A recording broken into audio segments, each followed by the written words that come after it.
Welcome into the Cam Strick Podcast, episode number 224, presented by Hair Club, which is everywhere, Cam, including Canada. Fucking sick.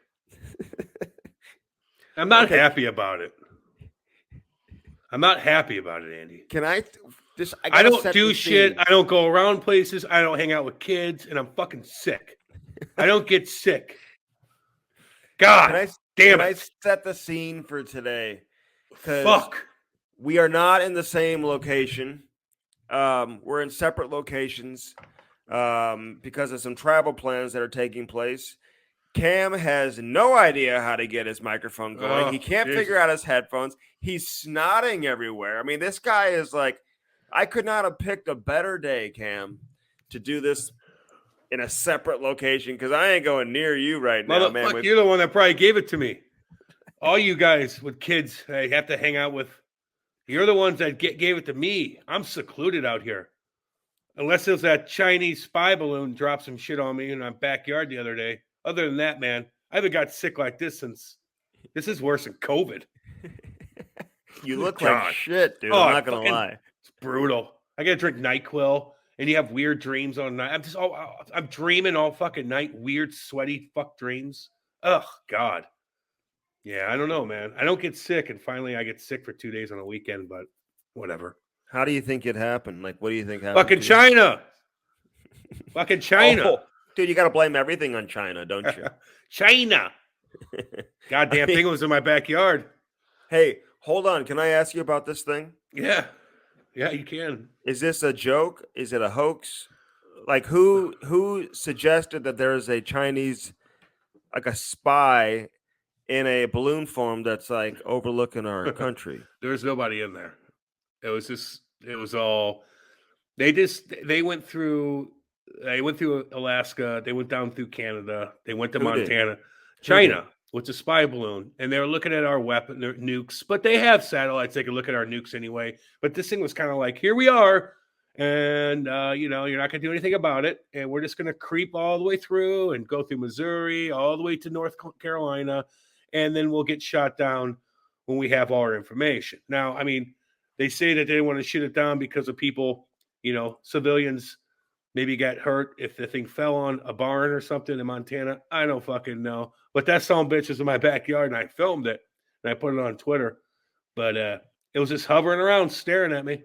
Well, I talked to a lot of people. No one else told me they had it in their backyard. Who are you talking to? Your neighbors? They don't even know what's going on. Your buddies don't even know what's going on. I talked to Praveen. You guys are watching the All-Star game. Hey, I talked to Praveen. I was at the Racket Club. Nobody saw it. Yeah, they know. They know what's going on. Well, they should know. The All-Star game. Listen, Cam. The skills competition. Everyone just wants to get into it. People want to know what your take. Everyone has an opinion on the skills competition. Listen, it's no different than any other year. Like, it's always bad. It's always terrible. It'll never be unterrible. How can you say that? Well, it used to be good when I was a kid, but see, they try too hard. Like, stop with all the theatrics and having people dress up and having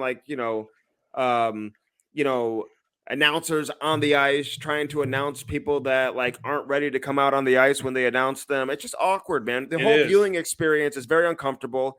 It's like it's like watching going to a high school to watch a play. You know what I'm saying? It's like, hey, tonight it's the senior class is putting on their senior play, I think the senior play is better. I've seen some cool senior plays, man. Like, as a school, you go see some plays and some of the guys were very entertaining. Now, listen, am I an 8-year-old kid? No. When I was 8, did I think the skills competition was cool? When I was 8 years old, I think I did. I don't know. Just looking at the guys is cool when you're that age. Do kids like it? Did Ty watch it? Was Ty like, wow, this is cool? Or was Ty like, I have a concussion because the cameras kept going to 15 different fucking things. I don't know what to look at. Everybody's doing so many crazy things. And then it's like, what? They kept switching camera angles. Did Ty like it? Because it's not catering to us. It's catering to kids. Here's what Ty would like. And listen, Ty watched it, but it didn't necessarily keep his attention. Like, when I'm a kid, man, you're locked in. I love the All-Star game because everything they do is like they're on the ice. They're doing hockey things.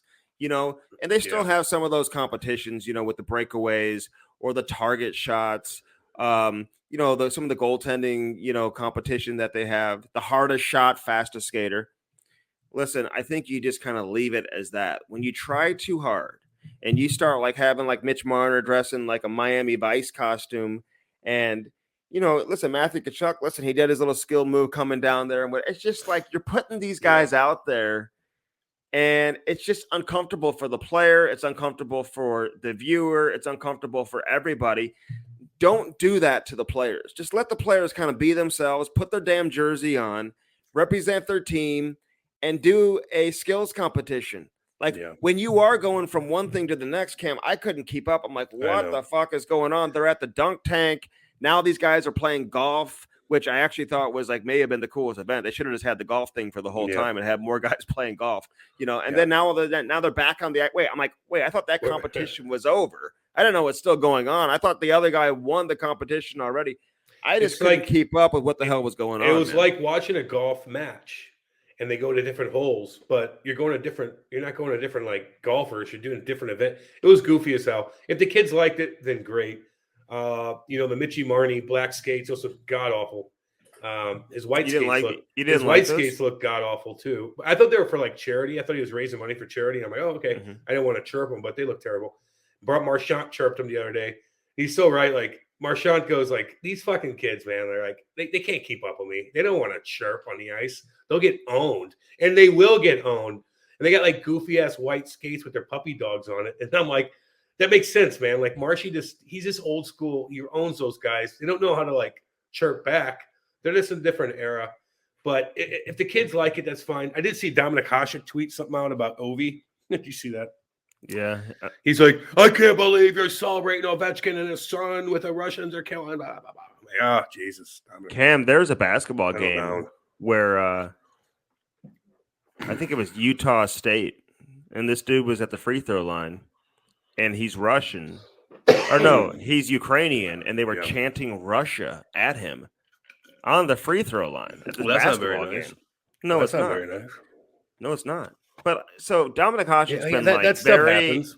Well, I know it has, especially in college campuses and basketball. Man, they can get pretty ruthless. Dominic Hasek has been like super opinionated and like all over social media the last several months, man. Yeah. And he's always on like some type of rant. So sometimes I can't always keep up with exactly what he's talking about. But Ovi's your best player. Like he's about to fucking break records, and you're gonna show him and his kid with Crosby. Like I think that was actually kind of cute, little Ovi Jr. Like when I watch it, I'm not like, oh, fucking Putin. Oh, Putin. No, I'm like, no, that's fucking Ovi. The guy that like brings fans in. The guy that's going to have a statue in Washington, D.C. Yeah, that's the guy I'm looking at. I'm not thinking of Putin. Yeah, I don't think anybody would have a problem with that, except Dominic Hasek, who's got some political, stuff going on. Yeah, well, he's from Eastern Europe, man. Yeah. So like he's got skin in games, I'm sure. Exactly, man. So emotionally, like it just, but Ovi has nothing to do with it. It touches him differently than others. I don't know, but and he's a hockey legend too, and all of a sudden being loud on social media. Yeah, I mean, it's just kind of get his ass on. I know it's just a little bit different, but the whole thing, man. I mean, it got the most negative reviews you could ever possibly get. I mean, you got NHL agents just unleashing on social media, fans. I mean, if you're the NHL, Cam, like, what are you thinking? And maybe are they making money? Well, listen, and maybe the All-Star game made up for it because the All-Star game was somewhat entertaining. When you had Crosby and Ovechkin playing together and going tic-tac-toe, I thought that was cool. That was the coolest game. The Central Division and the championship game, like they weren't even trying. And that's the issue people have with the skills competition too, Cam. Even when they're doing some of the hockey events and they're going one-on-one with a goaltender, like these guys aren't even trying. It's like, what is going on? How about the girl who came down and did the Forsberg on Sherzerkin? Dude, a hell of a goal. I mean, come on with that. Everything's just so like planted, No, like we're like people honestly believe that. And I'm not taking anything away from her. Come on. Please don't come at me about female sports and all that because I'm not going there. But I went there. Let's be honest. Igor Shesterkin, if he would have tried, Yeah. He would have made the save. I mean, come on. People actually think that was a legitimate effort by the goaltender. Come on. It's just like you just kind of bait. It's like you're treating like a child. Like, look, I know. It's look like Ovi Jr. and Shesterkin's like, oh, okay. Like, I know. No. It was Nurse was her last name, and she's a great female player. Better than us, man. She's better than us. She's one of the best female players out there. She scores a lot of goals, but you're right. I mean she kind of gets that child treatment where it's like we're gonna let you score. Here's the one. Here, take it. Now go. My God Almighty! Just let her go fucking cruise down. Great job. Let her do it 5 times and see what the fuck she could do. But I think she should kind of acknowledge the fact too that okay, listen, the goalie wasn't really trying on the play, so. Maybe if he tried, I probably am not, I'm not like pulling off the Philip Forsberg. Like, let's be honest with you. 98% of the players in the NHL ain't scoring on the Forsberg against that goalie. Him? Okay? Yeah, exactly. Thank you, Andy. Thank you. Okay. It's like, come on, let's get real. She sure as hell isn't scoring on him either, going, half speed, going down on a breakaway in a skills competition. That ain't happening. No. So anyway, why can't we say that though? Well, we just did. I mean, people are on social media be like, wow, one of the greatest goals we've ever seen in the history of the skills competition. Because I ain't doing it on social media, motherfucker. I'll do it on here. You think I'm going to tweet that out? Fuck that. Shit. I'll get owned by everybody. They'll think I'm Satan. They'll think I'm fucking pouting. Hey, people don't understand the sarcasm, though, man. I threw it out there, and a couple people did. I said, what'd you say? I said, who wouldn't want to play an All-Star game in Toronto? Because Toronto. Yeah. Because they made the announcement that the All-Star game is going to be in Toronto. And listen, there will be a ton of buzz and everything. Like, it's the hockey mecca of the world. Don't get me wrong. Like, if I'm an NHL player from Toronto, like, hell yeah, you want to play in that game. But let's be honest, man. These guys are chilling on a beach in Florida right now where it's like 80 plus degrees. They grind it out all season long. These guys don't want to go to Toronto where it's going to be negative 10 degrees. It's going to be freezing. And they can't really hide out either, which they want to golf. They bring their girls down. They bring your family down. Like if I'm a player, like I'm going to bring Kate and we'll bring our friends and we'll do our thing. We'll do our media shit, but then we're going to go have fun. So that's half of it, in my opinion. You go fuck off. You sign autographs. You smile. You do your thing.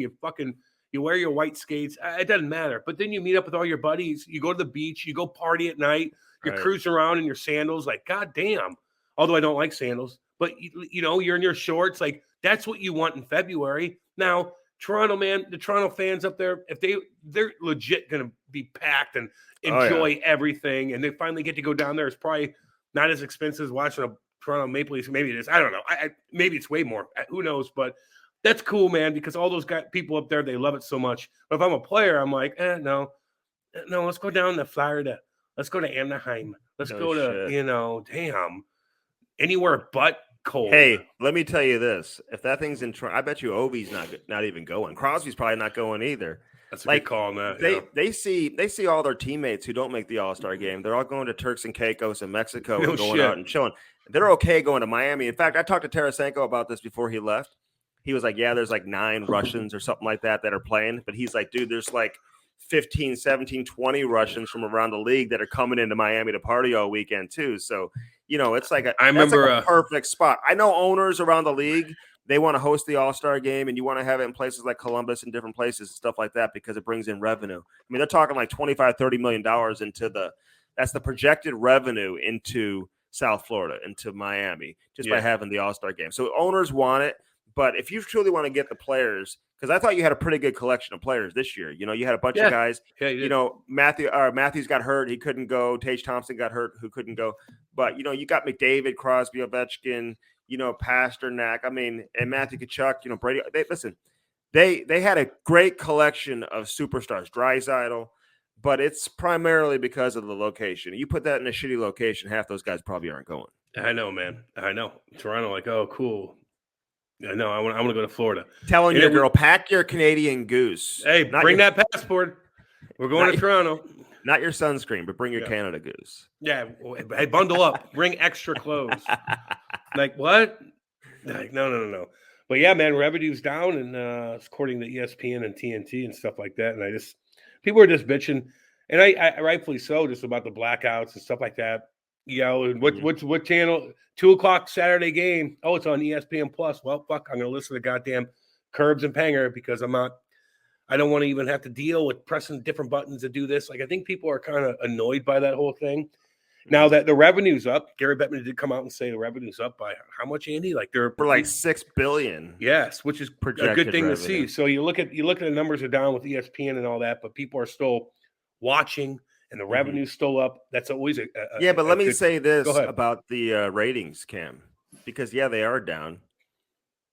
I mean, a lot of it has to do with people not being thrilled with some of the new partners. I think TNT obviously has been a success for the most part. You know, I think not having Tocchet on that panel. I will say this: not having Tocchet on that panel, it looked a little bit different.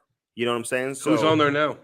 Well, I think they had Jennifer Botterill who filled in. No, I'm just saying who filled in. So obviously you go from Tox to Jennifer Botterill. Like that's a big difference, man. It's a big difference. It's a big difference. That's all I'm saying. It's a big difference. As great as Biz has been on there, I think he and Toc played off each other very, very well. I think Biz had the most chemistry on that set with Toc. No doubt about it, dude. And so taking that away from him, like you got to put somebody in there he can play off of because he's your star on the show. But on the ESPN side, with some of the broadcasts and stuff like that, they haven't gotten great reviews. Maybe I'm not overly surprised to hear that the numbers are down. Like, it doesn't affect us, Cam, because we watch anyway. Like, the hockey fan watches anyway, and you want to give them a reason. Listen, during the All-Star game for ESPN, dude, they had that bar that was, like, set up right next to, like, Steve Levy and those guys, Yeah. The guy was acting like he's making drinks. Yeah. Like it was, like, that show on Bravo, Watch What Happens Live with, like, Andy Cohen, where they have, like, no, I don't watch that. Oh, yeah, you don't watch Bravo, Cam. Like, my wife, she watches that show all the time. I know she does. Yeah. So do you. Yeah. Hey, man, when it's on. But they got a bar there, and everyone's, like, drinking and getting shit-faced. You got this bartender making drinks, and, like, nobody's drinking any cocktails. He's just making drinks. I'm like, is that from, like, What Happens Live or whatever the show is called on Bravo? I don't know. I don't know the connection with that, Andy, because I don't watch that. But that guy would. That's what it looked like. That's what it looked like. Okay, I get you. A lot of people won't pick up on that, but that's fine. Yeah, but you're right. Yeah, no, they won't. No, I bet you they message me. Yeah. Okay. Yeah. So anyway, but you're right. The guy's just like making drinks for. Who's he making them for? The Ghost. Like there's nobody there, and like PK, go grab a cocktail at least. Grab one, sip on that damn thing. I don't know. Like do something. Anyway, they're all boring. It just was a boring situation. It is what it is. Like I'm trying to watch it. The 3-on-3 is cool, but the guys are trying to hype up different things. I'm like, no, that wasn't that cool. Okay, that guy did that. It wasn't that cool. This is just me complaining. Listen, we're on here, man. We give you guys 3 hours of shit. I'm gonna bitch once in a while. I watched that. I was bored out of my mind. I was thinking about the Chinese fucking spy balloon more than anything. But that was on TV. I watched it. Yeah, I don't think that was a spy balloon over your backyard. Oh, well, bet me on it then. You want to bet on it? How much you want to bet on it? I don't want to take your money because I don't want your kids to suffer, But hey, do you see that 5-year-old kid get attacked by that mountain lion? Only 20 mountain lion attacks on humans over the course of the last century, Cam, which I thought it would be way higher than that. But a 5-year-old kid. It was a cub who attacked his ass. The mom and the grandfather were there on the hike with him, and they were able to fend off the mountain lion and then get him to the medical treatment, man. You talk about a scary-ass situation. These are happening everywhere. No, they're not. You just said there's only 20 attacks and fucking so you just contradicted yourself. Well, I keep reading because about them. Because they're loud, dude.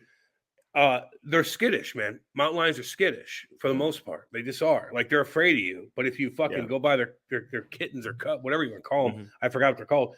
But they'll come after you. So it's not a big threat. The biggest threat you're gonna have, Andy, if you live out like kind of by me, is like hitting a deer with your car.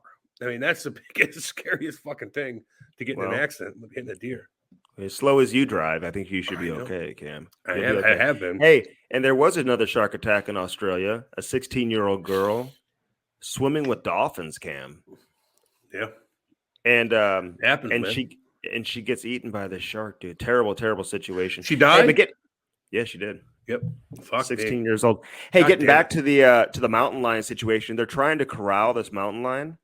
But it's located on private property, and the people who own the property are denying access to the authorities to go find this mountain lion. And they're so nomadic which means they travel around a lot, Cam. You know, Yeah, I like know. nomadic. Like if you didn't know what that means, it means like they move like all Hunter over the place. gatherer. Yeah. So now they don't even know where the hell he is.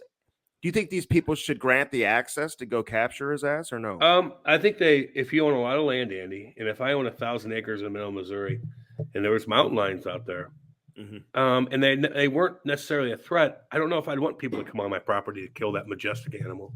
To be honest with you, really? No, I don't, because you just said you gave the stats out statistically. Now, if it's killing all your fucking your chickens and your livestock and it's terrorizing, you're going to have to move it, maybe put it down and move it. But to kill a majestic animal like that, I'm not into. That's all. You know, I'm just not. And maybe if I own that property, man, those good old boys, man, they don't want anybody coming on their fucking property killing that damn thing. They've probably been hunting or tracking that thing for years and years. They probably who knows? They probably see how that thing. They probably find the family. They know exactly where it's at. Keep an eye on it. They don't want you coming in and killing it. Maybe.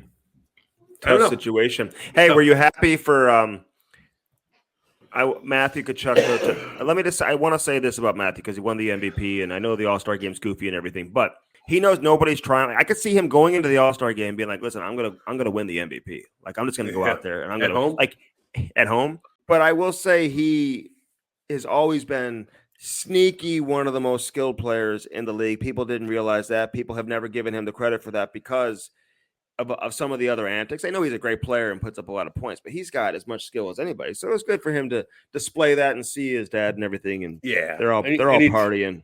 And anytime I see the big dog be happy, and I love it, man. The whole family. Chantel got a bunch of interviews. I saw Taryn. Taryn got some camera time. I love it. I love all of them so much, as everybody knows. You know, hey, if you're good to me in the locker room, Walton it was his later years. He was so good to me. I'll never forget that. So there you fucking go. The kids are always nice. They'll come on our goddamn podcast. I love the way they play. No, yeah, I'm rooting for him. Do I give a shit that he dominated the All-Star game? No. But if I'm Matthew Tkachuk and I'm in Florida and that's my fucking home, baby, I'm the fucking man. No, I'm going to put on a show for you. And you know what, NHL? You need guys to put on a goddamn show. It's a goddamn snooze fest. At least he went out there and did shit. Everybody else is just kind of like, do. I'm watching. Like, go do something. The Central Division in that championship game. I'm like, what are these guys even doing? Like, they're not even. Like, is it not cool to like kind of try, Cam, or is like what's the deal? See how I do it on these like alumni skates and shit. Yeah, man. I mean, the people are watching and put on a show. Like, don't fall into the boards like Cale Makar and the fastest skater. Like, watch out for that. Like, I watch the guy like in the NBA All-Star game. If he's on a breakaway, dude, he's doing some type of 360 tomahawk reverse dunk, like going. You know what I'm saying? That's like they're boring doing too. It is, but all All-Star games are boring, man. Baseball. Maybe Pro Bowl's the worst. Pro Bowl's the worst. The worst event, most boring event I've ever went to was the baseball home run contest, dude. It was fucking terrible. None of them were fun to me. And the All-Star game here, when it was here, man, you're kind of in the mix. I hosted the red carpet with we didn't watch anything. We didn't watch anything. We were partying the whole time. And it was like it was fun. Green Day was good. Than the actual game. It was Fallout Green Day Boys. Was good. No, Fallout Boys. And yeah, I know, Andy. In St. Louis, it was Green Day, and they kicked ass, and they threw a couple F-bombs, and people complained about that. And I'm like, at least they brought the heat. You like Green Day? No, I didn't, but at least they came to St. Louis and supported the NHL. Now I kind of like them a little more. That the lead singer, I always thought it was British. He's not, and he's kind of like, I don't know. They're okay, but I saw them live, and I remember being down in Mikey's box watching them live, and they kicked ass. I'm like, okay, I like them now. You know. Okay, so the Fallout Boys yesterday, I didn't know who they were until I heard their songs. Oh, they got a bunch of hits. I knew like every song. I'm like, oh, that's who sings this. Yep, he's got a good voice. That guy, man, he fucking brings it. He's all right. No, he's just got a unique kind of voice, you know. Yeah, I know. That's why he's successful. He's all right. I don't mind them. I don't mind them. Could you ever sing, Cam? I used to sing songs back in the day. Andy, I told you if I'm reincarnated, I'm going to be a lead singer in a heavy metal band, and I'm going to have long hair. I'm going to wear no shirt, and I know exactly what I would do on stage. I know exactly what I would do on stage. I'd be wild. I'd scream, no shirt on. It's not too late to do that, you know. Look badass. I like when guys are in there, they're sweating. They're like, wow, let's go. And they get the crowd. I'll own the crowd, baby. That's what I do. People can't see, but I'm wearing my robe, Cam. I wear my robe everywhere I go around the house. You ever wear a robe or no? Yeah. Yes, I do actually, Andy. I love my robe, dude. Yeah. I got little tie wearing a robe, dude. I'm like, this is what a king wears inside his house, dude. Yeah, man. I got my robe. When you're the master of your domain, dude, you walking around in a robe, dude. Teach me about that, Andy. Yeah, I know, man. I've had robes my whole life, and especially when I go on vacation and you're in a hotel, I'll wear the fucking robe. I'll lounge with it. You're damn right. Yep, absolutely. I don't wear robes in hotel rooms. I do. Sometimes I will, actually. Oh, I do. But they're not washing that shit. Yeah. The hotels you're at, that one you stayed at in Jersey, they weren't cleaning that shit. The one in Jersey? Oh, when the Blues took me there? Yes. Oh, God. The Devils brought you. No, the Blues took me on that trip. Oh, did they? Yeah. Yeah, no, it was like a group. It wasn't the St. Louis Blues. It was a season ticket holder group, wasn't it? Yeah. Don't bash the Blues. They wouldn't put you up in a shitty hotel, dude. If the Blues took you, they're putting you up in the team hotel. No. I'm just saying they asked me to go with the season ticket holders. I would consider that's the Blues asking me, and that's the hotel that they agreed on. And it wasn't that nice, but it's all good. They took me up there. I had a great time with all the fans, like usual. But I would still wear that robe in that hotel, yeah. Listen, I can't think about every nasty thing that goes on in life where you'd be a hypochondriac. I can't do that, so I'm going to wear the fucking robe. And you know what? Like, whatever. I've done a lot of crazy, weird things. Like, if I can't wear a robe on vacation, then I need to go fuck myself. Dude, you sound like shit. Man, I don't feel good, dude. I'm sorry. Like, I don't get sick ever, man. I don't. And now I'm, like, kind of sicky poo. Kate went to get me some fucking barbecue. She's got to stop by my dad's house, pick up a couple things. Dude, that's not going to make you feel better. No, it probably won't, but I'm all right, man. I could suck it up. I'm here, aren't I? I'm doing my thing. I was looking up some different like Native American rituals that I could maybe share with you. Why? Why would make you feel? How to make you feel better? Like home remedies. Like what do they do when they have a cold? Well, right now they go to Walgreens. No, they don't. Yeah, they do. Well, they don't have that on the reservation, dude. Well, it's a shitty Walgreens, but that's what they probably. When I was on the reservation, hanging out on the reservation in Arizona with I loved it over there. They had great reggae concerts. I love being on the land. People who live off the land. You're funny, man. But there's no Walgreens nearby. I'm just letting you know. No, I know it's not easy, but that's what they would do. They would go to their local drug shop, Andy. They're not going to they're going to go to their drugstore right now. Sometimes like it's believed like when you get sick or you get a disease, it's like because you disrespected like tribal traditions or oh man, how stupid was it? How tribal rituals. The medicine and then they get you, dude. They get you for that. Yeah, okay. But like even back in the day, how dumb they were in so many different areas, man, when it came to this, like bloodletting, Andy, you remember they would if you're sick, they would cut you and let you bleed out, meaning like their blood's the one that's going to help you restore everything, right? And they bloodlet you. They were so fucking dumb. Who did this? This is back in the day. Where? Who was doing like? Well, the doctors would do that. That was a common practice in the Middle Ages. Regular society? In the Middle Ages, yeah, Andy. In the Middle Ages, yeah. Bloodletting, yes. Bloodletting. Mm-hmm.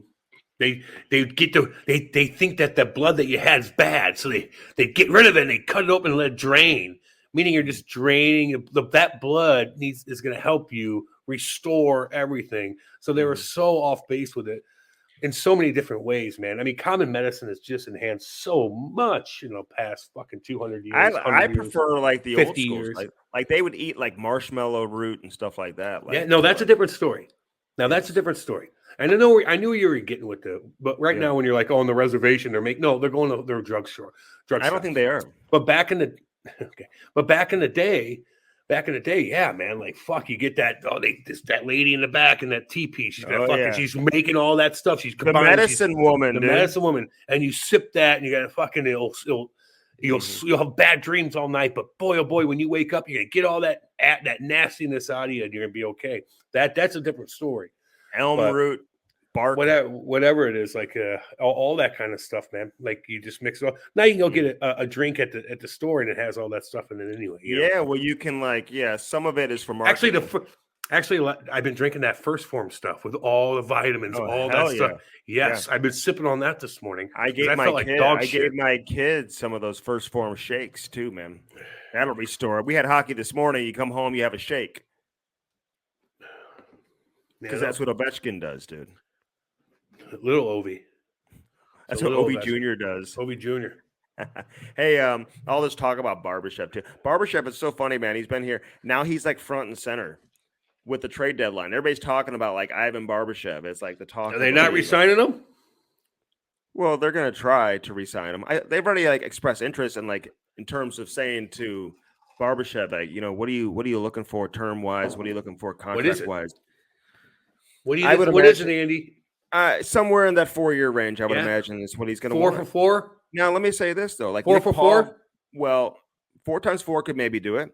Okay, but I don't know if he'd sign that today. I think Ivan Barbashev honestly wants to play in the playoffs.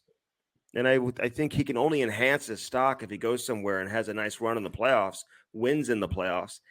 I don't know if he's eager to get it done right now. Like, and there's another thing you can do also, like Nick Paul, for example, in Tampa Bay. If you remember, they stretched his contract out to like 7 years, whatever, brought down the AAV. You can always do that. And I don't know if the player would want to do that or not. If he'd want to stretch it out over a long period of time or just do a 4-year deal and then try to revisit that 4 years later. Who knows? But I don't know. Ivan Barbashev, the idea that the team has told him, hey, we have no interest in re-signing you and we're going to trade you. I just know that hasn't happened.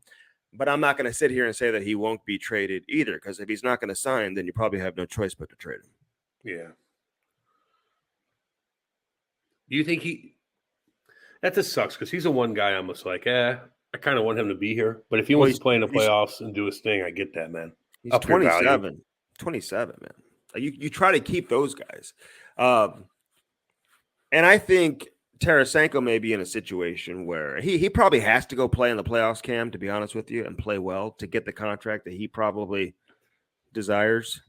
I don't know if he can just get it just based on the season that he's had here so far this year. That's going to be hard to do. So he may have to go to a team that geographically isn't on his wish list. You know what I mean? Who? Islanders?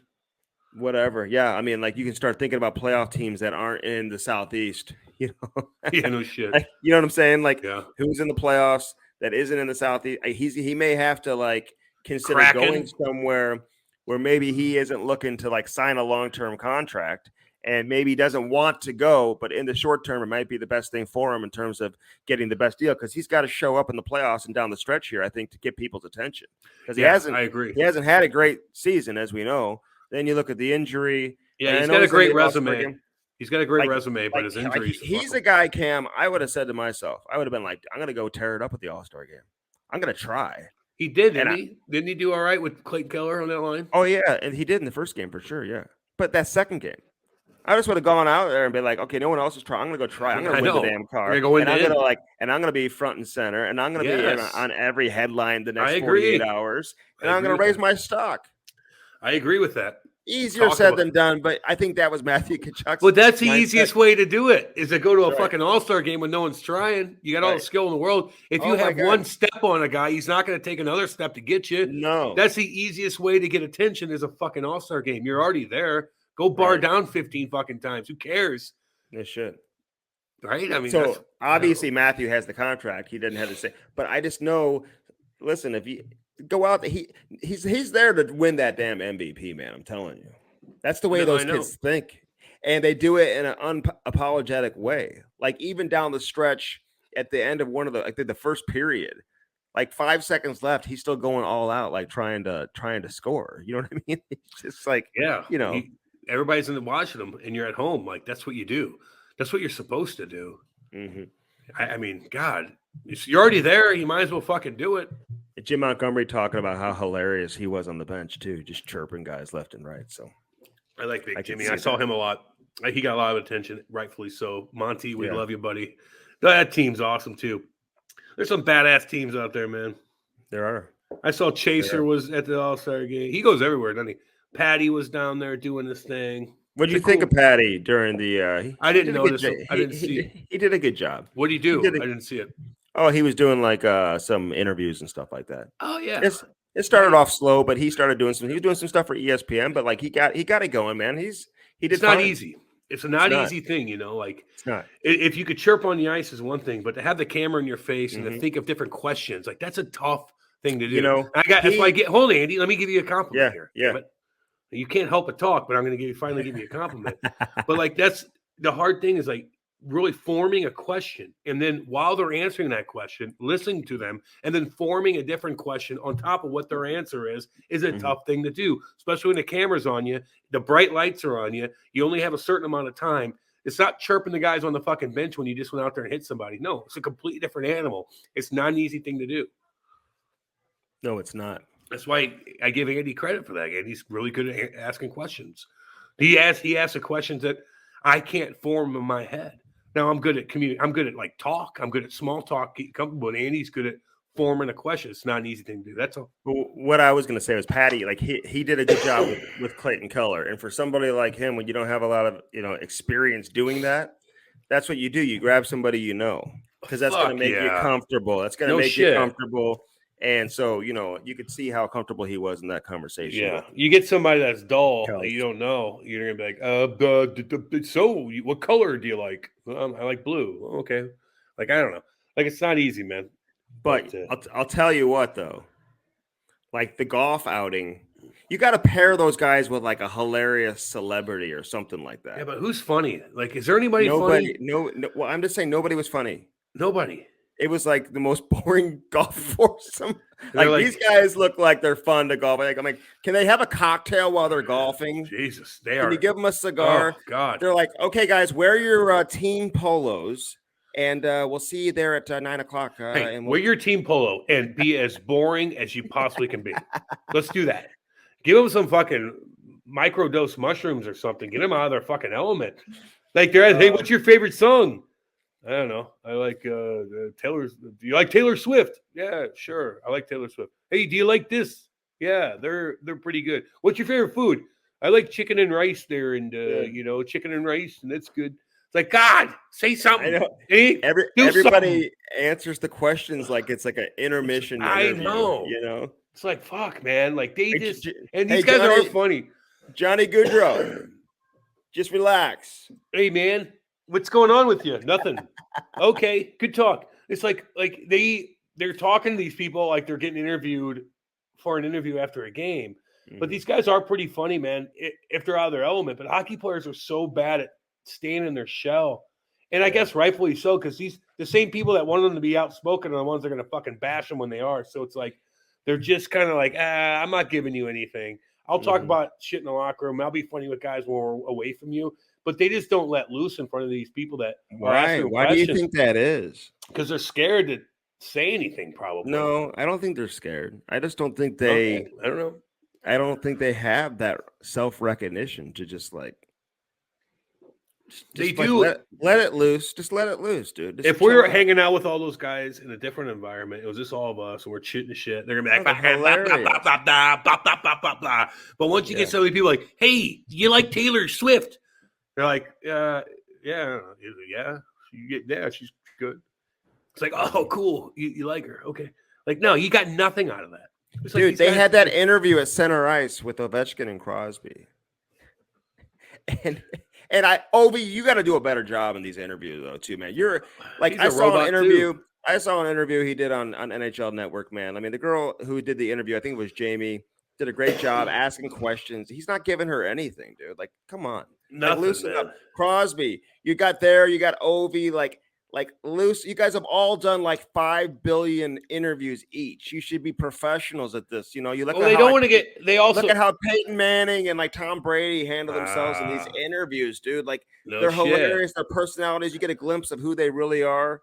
I want to see Tom that. Brady, man. I don't know, dude. I've seen him do some of those golf stuff, man. He's a Peyton Manning 100%. But I think they're just guarded, man. You give them a quote, they're going to take it, they're going to run with it. Now you just like help them with something. It didn't help you, it helps them, right? So they're like, no, why would I help you?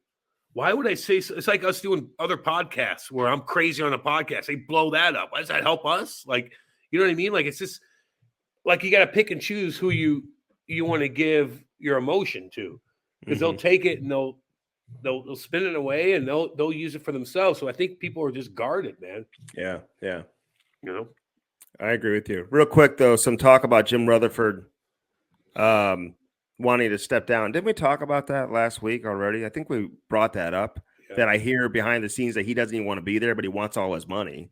So the owner's not going to pay him whatever's left on his contract. He would walk away. He probably wants to get the hell out of there. Some other people are talking about that now, but I think we had mentioned that before, so we'll just mention that again. In terms of the trade, the Bo Horvat trade, it goes to the Islanders. Silent Lou comes through. Now, he ain't making that deal most likely unless he knows what it's going to take to, re-sign him. So they're going to try to roll out the red carpet and hopefully, for their sake that they're able to get it done. I'm surprised they didn't just sign him right away. But in terms of a contract for Bo Horvat, who's a good player, man, 8 times 8 probably seems right for him. And we'll just see how that plays out with Bo. That Bolivia is a good player, too. Maybe if you look at his numbers, maybe you take him out of that defensive mindset that he's been that defensive bubble that he's been stuck in with the Islanders. Maybe he all of a sudden they let him spread his wings and he starts putting up points like he did in junior. That entire trade, Cam, because the prospect they got, I've asked people about him. They think that he maxes out as a third line center. So I don't know. I wouldn't get too excited there, but he'll likely play. So who knows how that's going to play out. But this deal, in my opinion, for Vancouver comes down completely solely on that draft pick. They got to hit on the draft pick and they got to get as good of a draft pick as they possibly can get because, it's protected, top 12 protected. So we'll see where they draft. Yeah, we'll see what happens. It's a big old draft, though, man. A lot of good players. You never know, but you hear there's a lot of good players. I think the Blues, they have a 6% chance right now to get Connor Bedard. Something like 6%. 6.6. It's weird to even think about it as a Blues fan. You're like, all these fans out here aren't used to that kind of stuff. It hasn't happened in a while. So you're like, 6%. Can that climb? I don't know. This year for the Blues, real quick, it's kind of like a write-off, in my opinion, Cam. It's okay, they take their step back, use it as a blessing in disguise to quickly retool what you have. Because I think Doug Armstrong, he wants to get as many assets as he can for his big three. The O'Reilly, the Tarasenko, the Barbashevs. And do not be surprised if he ends up bringing back at least one of those guys. If he trades them, brings back at least one of those guys in the summer. I think that's his mindset. Maybe try to re-sign these guys in the summer. And people are saying, oh, well, that never happens. No, but it does happen if the player truly wants to come back. And if Ryan O'Reilly wants to be here, then he will re-sign in the summer. If Barbashev wants to be here or if Tarasenko wants to be here, those guys will. They'll sometimes the hardest part of you want to be somewhere because you just don't want to deal with going anywhere else at that particular moment. But once you're somewhere else, then your love for that particular spot that you left kind of disintegrates a little bit. Does that make sense? Disintegrate? Dude, is that a right? That's the risk you Does that take make sense? Yeah. If you're the team, because there's no guarantee you're going to get him back. What if Barbashev goes on to win a Stanley Cup or has a long run and that team wants to keep him and he wants to stay there? So you obviously know the risk that's involved, but that's we'll see. It's interesting, man. I like action, I like change. Hey, I don't mind it. You know this though, man. If you're Ryan O'Reilly, you've already been traded before and you were fucking miserable. Now you're in a spot where you actually like it. You got young kids, your wife likes it. He doesn't want to go anywhere because he knows. But obviously, if he gets traded and he likes it there, who knows? Things can change. Well, they all change, Andy, because you know what? Buffalo was different when he left than it is now. I got you, but I'm just saying. Things change. And maybe things are different here than they were. You just don't know, man. When Pronger went to Edmonton and stuff like that. Well, fuck. I mean, that's what Jesus. I mean, that's a. Well, they were successful. They were. They went to the final, and then they got what he wanted. I think there's other things in motion. He got to a spot where he wanted it to go. There's other things in motion. Yeah, but there's always other things in motion. It's not just but those are big things. Those are huge things. You're talking about the Pronger thing? Are we really talking about the same thing? Well, he wanted to get the fuck out of Edmonton. Right. So there's family considerations. Sometimes, hey, if your wife is happy in one spot, she doesn't want to go, man. Cam, when you have kids, it changes everything because the kids get involved in their own lives. They got their friends. They're in schools. I know. I get that. it's that changes everything. That. All right, this edition of the Cam Strick Podcast, we got Dennis Wideman. I don't know if he's spoken a whole lot since his career. No, he hasn't. Great but guy. he had an interesting career. Great dude, man. He was a great guy when he played. Yeah, I liked him a lot. Listen, the important thing is, like, you bring a guy like him on here, and for where he came from, I know he signed as an undrafted player to St. Louis, but he was an 8th round pick before that. So he was never a guy who was a 1st round pick, 2nd round pick, where it's guaranteed. He's got that path to get to the NHL. He had to earn his way here. Hell of a junior player in London. And he ended up playing over 800 games. But, people talk about the issue that took place in Calgary. Like, when you think about Dennis Wideman, for me, that's not what comes to mind first, dude. This guy had a hell of a shot. He could walk the blue line, as you talk about. Yeah. Obviously was great on the power play and great offensive instincts, man. He had a long career as a defenseman in the NHL. I watch all these different hits. I've had so many different plays in my life where I got suspended, man. I'm like, fuck, I look back at it, I'm like, damn, that was nasty. That wasn't that bad. Ooh, I got him there. Ooh, that wasn't that bad. The Wideman one, I feel like blew up more than it should. Like, I watched that, and I know he's kind of fucked up, and he might have been pissed, and the liney's right there. He kind of just, like, steps out of the way and pushes him. The liney fell, and he kind of collapses, like he's really, really hurt. And maybe he did get hurt. I don't know, but it didn't seem like that big of a fucking deal to me. But then it blew up worldwide. Like, in the U.S., it blew up. It fucking, those shows that you watch in the morning, like, the Today Show, the Today Show and The View, like those nerds were talking about it. Great show. And it's like, fuck, it was like a spiral out of control. And he's like, I didn't even think it was that big of a deal. Like, I truly didn't. You guys can fucking chirp me all you want for it, but I'm like, Then the guy wanted to sue him for $10.5 million. Then I'm like, okay, $10.5 fucking million? What? How the fuck do you get that number? Now I'm like, wait a minute, go fuck yourself. So and then a judge dismisses it. Come on, Andy. They hand it over to an arbitrator and whatever. I mean, come on. They gave him 20 games, and then like an independent arbitrator reduced it to like 10. That's just my opinion. Which was the minimum if you make contact with the referee, which we all know you can't make contact with the referee. But it was blown a little out of proportion. It was. To turn around when you're an NHL ref and you have a little bit of an incident on the ice. I mean, unless the guy is chasing you down and like two-handing you and like truly trying to hurt you. Yeah, man. Like you got to have each other's back. In that situation, man, he didn't do the player any favors. Then he's coming after money. And then you find out that the league was already starting to kind of like move away from this particular official because of performance. So he saw the writing on the wall. Okay, I'm not even going to have a job anymore because they want to push me out of the league because I'm not very good at what I do anymore. I think Don Henderson was his name. Yeah. And then he wants to turn around and sue for 10.5. I mean, judge is like, get the fuck out of here with that. He's a linesman, not a ref, too. Like, linesman, yeah, 100% right. Like there's a big difference. And like the lineys, they take punches, like they do this, like they take a beating. Like I bet you if you got an honest answer, Cam, from other officials, they'd be like, what this fucking guy did was wrong. Trying to basically end his career. And you can make the argument. He even, Wides even says in the interview, man, he didn't get another contract after that. I know. Probably had something to do with that. No, it completely did. And, and Wides did admit that he was lazy at times. He could have worked harder. And I get all that, man. Like it came easy for him and all that shit. But in that particular situation, I rewatched it because we had him on, Andy. And I'm like, fuck, like I've done worse things. I've done way worse things than that. It's like, damn.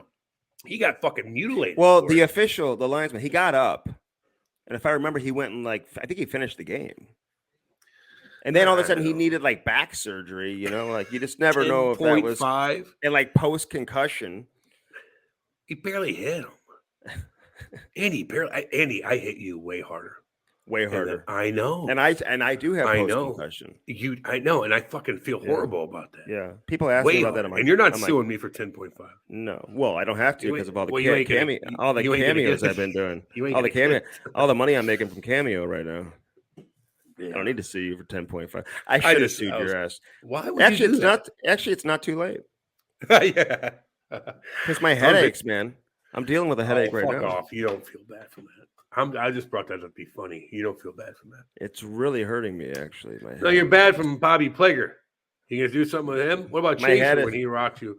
I'll sue him? Chaser. I'll sue Chaser. You gonna sue Chaser? Chaser lined your ass up. I brushed you off. You gonna sue all three of us? Chaser should have gotten 20 games for that. Chaser would have got 25. You would have gotten 5. I would have gotten. He should have gotten 20. I would have gotten 5 reduced down to 3. Maybe 3, yeah. If it was a playoff series, maybe 3. Playoff series. Man, I feel like shit. I don't mean to be all negative on the All-Star game. I know. Listen, I feel like I'm negative today too. Man. I love it. I love I'm happy the way it all played out. I thought the games were entertaining. Just the skills competition. They got to figure out how they're going to make that better, because you can't keep throwing that. You can't keep taking that type of. Well, they're just truly catering to children. I feel like they're like, look, watch this move somebody's going to do on a goalie, and people that are 12 years old and over are like, no, that's bullshit. Cam, and the children are like, yay! Come on, it's just stupid. The Happy Gilmore skit. The players don't give a fuck. The players are like, God, they're not funny in their answer. No, everybody's like, why? Okay, here's the deal. We're gonna tell Mitchie Marner to say Gator as many times as possible, and then we're gonna wait an interview, and he says it twice. Everybody's like, this is awesome. This is awesome. He said Gator. He said Gator. It's like, is it awesome? Is that cool? Do people laugh at that? That's, I don't know. I get what you're trying to do, but it's just, to me, if the kids like it, that's all that matters. But us real folk are watching that shit oh God. It's got a very Nickelodeon kids vibe to it. You know what I'm saying? Put Nickelodeon cool stuff out there, the fucking NFL might does. As well have slime coming down. Put slime and fucking slime everybody and shit. Or that's an idea. Well, NFL does it. The NFL does that, and I bet you kids are just like with these media posts on social media where they'll put half the screen, they'll tell you about a political thing. On the bottom half, they'll have a video of GTA 5 players shooting each other. So the kids look at it, but then they listen to what they're saying up top, but they're watching that. It's just, I don't know, man. I don't know. It felt like I'm worried about that Chinese fucking spy plane, the fucking balloon creeping out my wife. Listen, I'm getting out of town for a couple of days, Cam. I'm looking forward to that. It's good, man. You should get a little R&R. That's the only way I can truly get away from everything. Is if I'm out of town. If I'm home, I just feel like I just got to be doing. You got your kids with you, so how much R&R are you gonna get? I'll get a lot. I'm bringing a book. I'm bringing a couple books, a couple cigars. What books? I haven't picked them out yet. I got a whole stack of them over here. We'll see which ones I take. Okay. God. Probably L. Ron Hubbard. Yeah, all right. Dianetics. That'd be cool. I don't know. I want to read a lot. There's a lot of different things I want to read, man. Are you in a cabin in the woods? Read something scary. Treehouse. Would you watch a scary movie with the kids and stuff? No. Okay. Well, they wouldn't watch it, dude. Okay. So, I mean, sure, but they wouldn't watch it, and I wouldn't watch it either because I'd fall asleep 5 minutes into it, like I always do. But they got a whole nother wing to the house where they're going to be chilling. They got a lot of. We got a good setup for them. Are you allowed? Can you get down with it? Are you and Lori gonna get down with it? Can you put them to bed and be like, shut the fuck up, go to bed, don't leave, and then you and Lori can get down with it? It doesn't even have to go down like that. Oh, really? They got their own. They're gonna have their own setup, dude. But I'm talking about getting down with it. Yeah, but like she's putting something cute on. You're messing around before you start banging out. Are they gonna come down? Will they leave the room to come near you? No, if she's in we're gonna have things. We're gonna have lots. Maybe you want to get your mind right, and you're doing whatever with her. We'll have a lot of privacy, Cam. I'm just asking because you tell me you're going on vacation and but you got 3 fucking kids, so it's like I'm gonna answer the question like Johnny Gaudreau or something on the bench. Oh well, I don't really know. I mean, I think so. I mean, we'll see what they do. I mean, they're great. Everybody's players. good. Everybody's a good player. Yeah, we'll see what happens, and they're good. And I don't know, but we'll see what happens. Every fucking answer. Well, yeah, I like Taylor Swift. I don't know. They're pretty good players. I didn't know. Everybody's good. Chirp somebody. Say something. Be Brad Marchand. God, I don't know. I just feel everyone's just very. It's like a little kids. It's like they just don't. It's like I don't need to do anything. Right. I know. Who's the most entertaining? That's where it was good to have guys like Tom Wilson there last year. He made the All-Star team last year. He was funny. I heard he was. I saw something where he was mic'd last year. You need some of those guys. I don't know. You think Brad Marchand, he's tweeting writers and stuff like that. I love it, dude. Arizona. I love it. He'll tell a writer or come out and say something like, this virtue signal, I'm going to do, and Brad will be like, shut the fuck up. Hey, I want to bring up one thing before we get to Wides. Because the whole thing with Trevor Zegras, dude, last week we talked about that at length. Oh, And listen, I felt like we covered it from both sides because we didn't have all the information. We didn't have all the facts. Yeah. And, we were like, dude, if you would do something like that, chirp a player whose dad died, if you would do that, then you're a scumbag. Yeah. That's all. And if you didn't do it, then okay, it's all good. And if you are the other player, in this case, Troy Stetcher, just come out and say what he said. If everyone's accusing him of saying something and he didn't say it, you should kind of have his back on that. And at the same time, whoever was the one to suggest that he did say something about his dad, then dude, that's on you too. You got to be held accountable for that. You know what I mean? Whoever made that up, because that's how this whole thing took off. I could watch that video, Cam, 5,000 times. Like I said last week, I have no clue what he's saying. I would never come up with that. I think we know what he said now, but it has nothing to do with the dude's dad. No. So somebody did reach out to us though, Cam, who listens to the pod. Yeah. Very close to the situation. And we were told, and I reached out to a player who was on ball, who was on the ice. So we got the real story. From both sides, and he did not say that. No, he did not say it. If we came, it was actually a pretty good chirp. Actually, now that I think about it, yeah. Oh my god, we'll talk about that another day. I know. Actually. I don't know if I want to. Yeah, not yet. We're gonna let this breathe out. Yeah, but we'll get into that one day. Okay, it was actually a good chirp. It was a good chirp. It was. It was a good chirp, but it looked like he said the other chirp after it was suggested that he said that. But now that you know other things, right? He talked about somebody. But Cam, really good. Without even us talking about what he actually said on the ice, I can't believe the other player flipped out.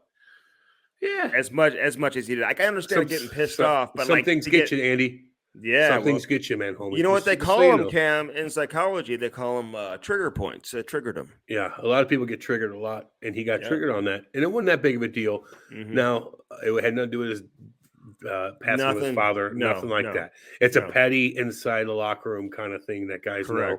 And it wasn't that big of a motherfucking deal. No. Okay. So we want to give Trevor a little shout out. Yeah. Hey, we kind of but we didn't know. There you go. Yeah. There you like go. That kid, man. It is what it is. I gotcha. All right. Listen, Cam Strick Podcast, Cam, always brought to you by Hair Club and hairclub.com. 800-279-7878. Go to our landing page, baby. Hairclub.com/Cam and Strick. 120 locations, Cam, throughout North America. Do you know they're all over Toronto and Montreal, Vancouver? I got to let all my people know. Halifax. Yep. Nova Scotia. I got people in Halifax, Cam. You guys got a hair club right there. I know. The bottom line is, man, and listen, you remind people of this every single week when you walk into a hair club, dude. It can be very uncomfortable. Cam, for the right price, will meet you in the parking lot and even walk you in. He will walk you into the facility. Things like that? He will walk you into the facility. But man, people are nervous about this, Cam. Yeah, let me talk then, Andy, because I've been through this situation. So don't steal my talking points. Well, I'm trying to set you up where you just tell me say something. Well, why don't you just say, Cam, take it over? Because I know. Cam, say something. Isn't it funny how the guys with hair, they don't know how to react and talk about guys that don't have hair and they're losing because they just don't get it. And we do get it. The people that were in the different club. Now, Andy's hair, he's not fucking Fabio, don't get me wrong. But, we make fun of him for other things like working out and stuff like that. But when it comes to hair, I'm telling you, the hardest damn thing in the world to do is to walk through the doors. And it shouldn't be. It shouldn't be. You walk in, you set up that consultation, and you walk through, and they are so sweet. They make it so comfortable. They'll explain everything to you. They'll explain the payment plans for you. That's the hardest part. Get your ass through the doors, see what they have to say, and then go from there. And then once you get through those doors, you're going to realize, damn, I got options. Who gives a shit? Let's get this thing going. I'm telling you, you'll change your mindset. What movie did you watch when you were having your procedure? Oh, Legends of the Fall, baby. How was that? Tristan. He's got that long ass flow. Legends of the Fall, Brad Pitt, badass. Anthony Hopkins, badass movie. Beautiful. I believe it's in Montana. Beautiful movie. Beautiful. Legends of the Fall in the 90s. I could do a procedure actually, just to thicken it up a little bit. You could thicken that bad boy up. Your hair looks fine. Your teeth look good. You just gotta build your muscle up just a little bit. Because if you're going to be working out with Nick and I from First Floor, hey, listen, I don't want to take any more pictures of you. Did you see those? Did you see those pictures though? I actually look pretty damn good in the pictures. In the actual pictures, you weren't working out. You're just sitting there, and so That's you always look good when you're just sitting there. But like once you had form to what you were doing, it looked kind of awkward. That is not true. For you to say such a thing, I just complimented you. I said you look good. You look good. Has already changed my life. I mean, honestly, just in a short couple of months, I didn't realize how many steps I take. Fucking Nick was took a picture and he sent us a picture of our drink, our seltzer.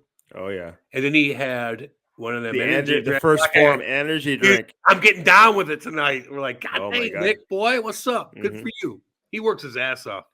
Good, crush both those, Nicky boy. Crush them both. I'll probably take some of those to the treehouse. You should. Are you going to take the kids for a walk and all that stuff too? Dude, we got it. Yeah. Now, can you be honest with me? What's going on down there? You're all right. You're all right. On those trails. We got mountain lions. We got bears. We got anything? Well, you could have a bunch of different things, but you're going to be okay.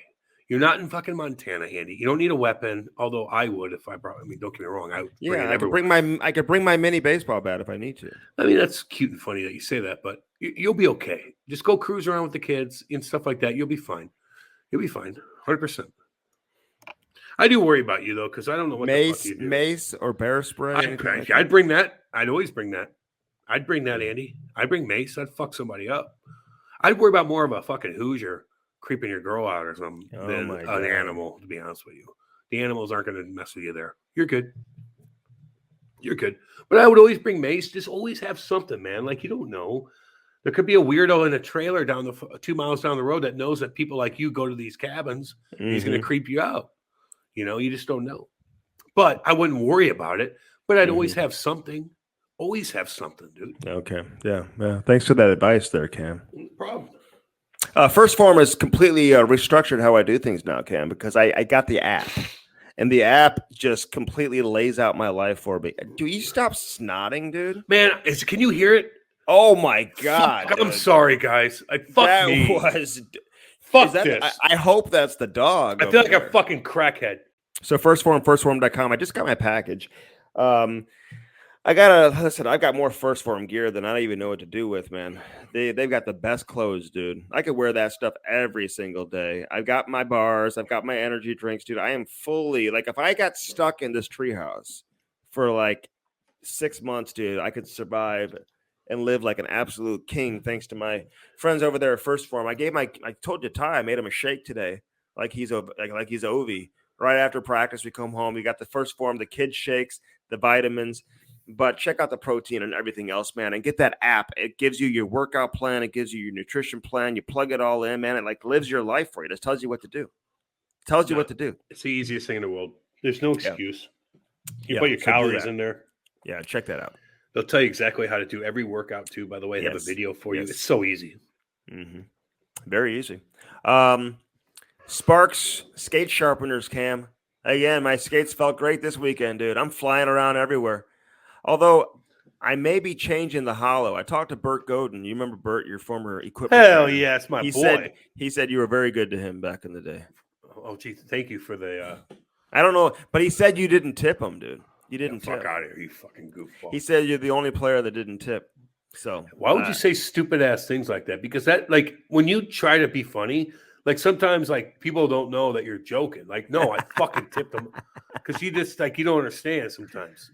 Like, goddamn, no, I fucking tipped the shit out of him. That's my fucking boy, dude. Get out of here. What makes a great equipment trainer? Someone who can sharpen skates. No, they all know how to do that. They all know how to do that stuff. It's a guy's on. He's on the ball. Anything you need, boom, he's right there. He's always right. Where's Bert? Boom, boom. Have somebody ready for you. Da da da da. Always, he knows your stupid like. superstitions before the game. He knows everything. Everything's laid out for you. He knows every player's different, and they know every little different tendency that every player has. Mm-hmm. That's what makes a good trainer. Yeah. On the ball, and the boys are going to take care of you. And not to mention, they'll all go out with you too and stay out to the weed night, and then all of a sudden they'll take care of you and make sure you're okay and things like that. They're your fucking bodyguard, trainer, everything. That's why we love them and always take care of them. There you go. That's good, man. And, I talked to a number of them around the league, though, too, Cam, asking them their thoughts on the Sparks. Dude, they all rave about the Sparks skate sharpener. Although I think that they would like to have their hands on it. But sometimes when you have 50 of them, you've set whatever, and you go boom, boom, boom, boom, boom. But these trainers want to touch everything. But they'll do the extra work to make sure everything's good. But that's going to help them. You do a little extra work after it goes through. You do a little extra work in terms of how you're like, with the stone and whatever. You can still do your own little tweaks with it, Absolutely. So it's we love it, man. We love our Sparks. Get it today. Use that promo code Cam Strick. It's going to save you more money than Black Friday and Cyber Monday, which is what separates it from the rest. It's an incredible deal. Get your Sparks. Had another parent tell me today that he's ordering one. He said, I'm finally going to do it. Because all of a sudden he realized his kid needed his skate sharpened the other day. And guess what was closed? The hockey shop. No shit. You mean the 15-year-old kid's not working that day? Yeah, exactly. No doubt. Who lost your skates? Who's been drinking all night? Doesn't even want to be there. Doesn't want to be there. Hates his life. Doesn't even know what hockey is, but he's sharpening your skates. Yeah. Right. Yeah, you'll be all right. He just applied. He responded to an ad on the internet. Have you played hockey? I'll just say yes. No idea what hockey is. I'm a baseball guy. Well, sharpening your skates. Yeah. I'll say yes just to get the job. I mean, hey, at least he's working. I know. So anyway, get your Sparks and get it today. Bellman and Bellman.com. Happy birthday to Danny Boy. Oh, Danny Boy, what up, homie? Goddamn, boy. His birthday. I mean, Dan Bellman, dude, you talk about people that make a difference, impact the community. He's a big dog in this city.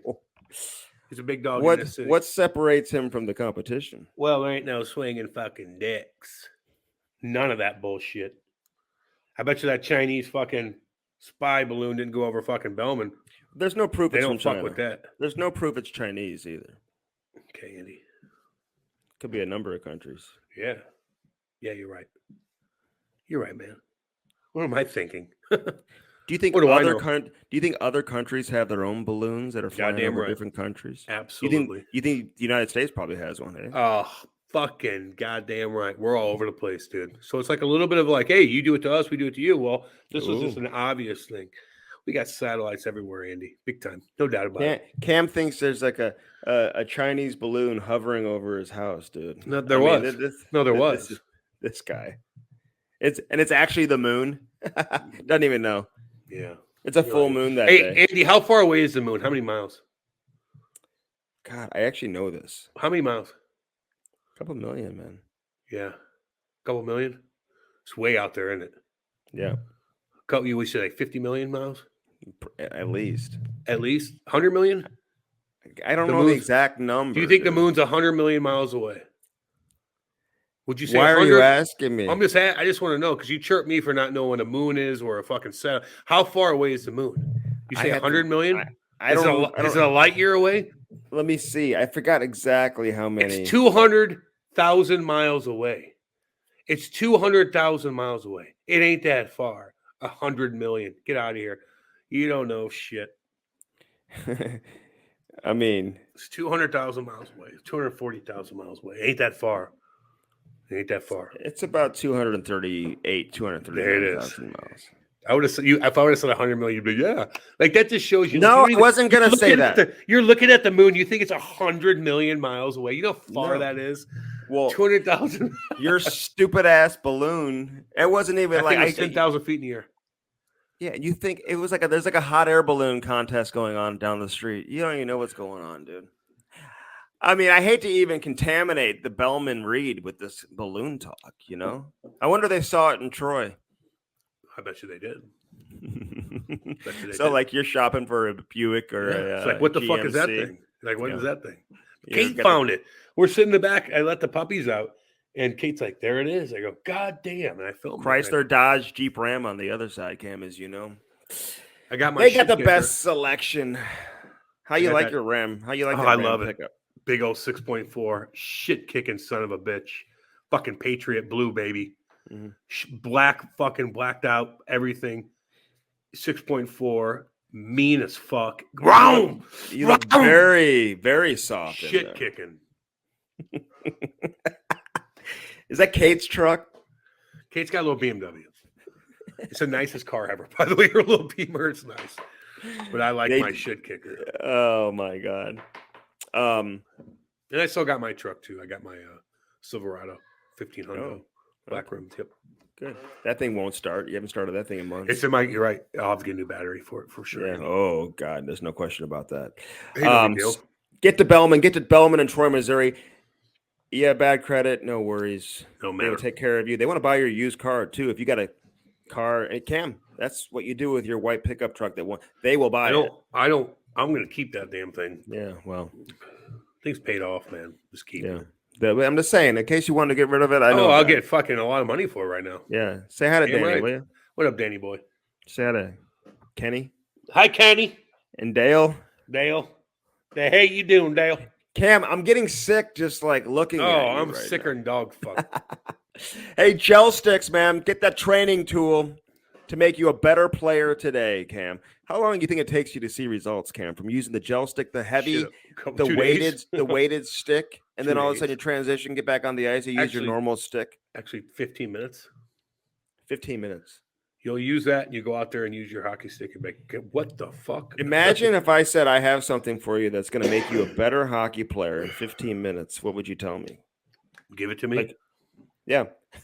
You get a gel sticks and get one today. GELSTX. The number one hockey training stick in the world is gel sticks. It's weighted. Get some stick handling with that. A bunch of players I hear like Jonathan Toews and Cam Atkinson, all these guys, man, they all use this thing religiously, from what I understand. And then they go out there and they just dangle and do their thing, man. People have been using this for years. It's very big in certain parts of the country. Now the whole hockey world is finding all about it. They got golf and lacrosse going too, so check it all out. Gel sticks, GELSTX, Cam. Gel sticks. Let's get to Dennis Wideman. What do you say? Let's go. Play with some great players, dude. Big part of the London Knights. Played for Dale. We go all over the place, man. We sprinkle the infield here with Dennis Wideman. Great guy, man. Had a great career, long career too, man. So enjoy this on the Cam Strick Podcast. Hairclub.com, baby. Oh, you're damn right. Go to our landing page today, hairclub.com/Cam and Regrow, restore, and replace that hair. Don't wait. Now to the interview. Hello. Earl. Wise. What's going on, fellas? What up, homie? Why are you calling him Earl? That's his goddamn middle name, Is Andy. that your middle name, Wides? Yeah. Are you off Are you off the ice now? How was practice today? We just had a couple guys on today because we got 4 and 6. Oh shit! The good old 4 and 6. We got the old storm twice this weekend. Oh, nice! Right down the road, baby. Easy peasy. Yep. you got them ready to go or what? I mean, are you having fun with this? This year? The coaching, just in general. Yeah, coaching's fun. It's kind of the closest thing to playing. Yeah. You're still kind of involved. You get that little adrenaline rush during the game. It's good. It's like my 6th year now, so I'm starting to. Some of my players are starting to kind of like make pro and stuff. So that's kind of cool to see guys make it, like Jack guy in Montreal there, stuff like that. So it's pretty cool. I got him on the list. We're gonna get into Wi-Fi. Don't you worry about that, Whites. I'm looking forward to that one. I saw him actually do a video and talking about you, man. So how'd you get into the coaching? Like, did Cheese call you up and say, "Hey, listen, I want you to come join my coaching staff" when Jay McKee was the head coach there? No. So what happened was I was still playing. Or, well, not playing. I was still trying to play. Yeah. And I was skating with the Rangers for the first like September, October, November kind of thing, waiting to try to get a deal. And Jay was the coach. And then Matt Barnaby was the D coach at the start of the year, and he got fired at some point. I think before I started skating with the team.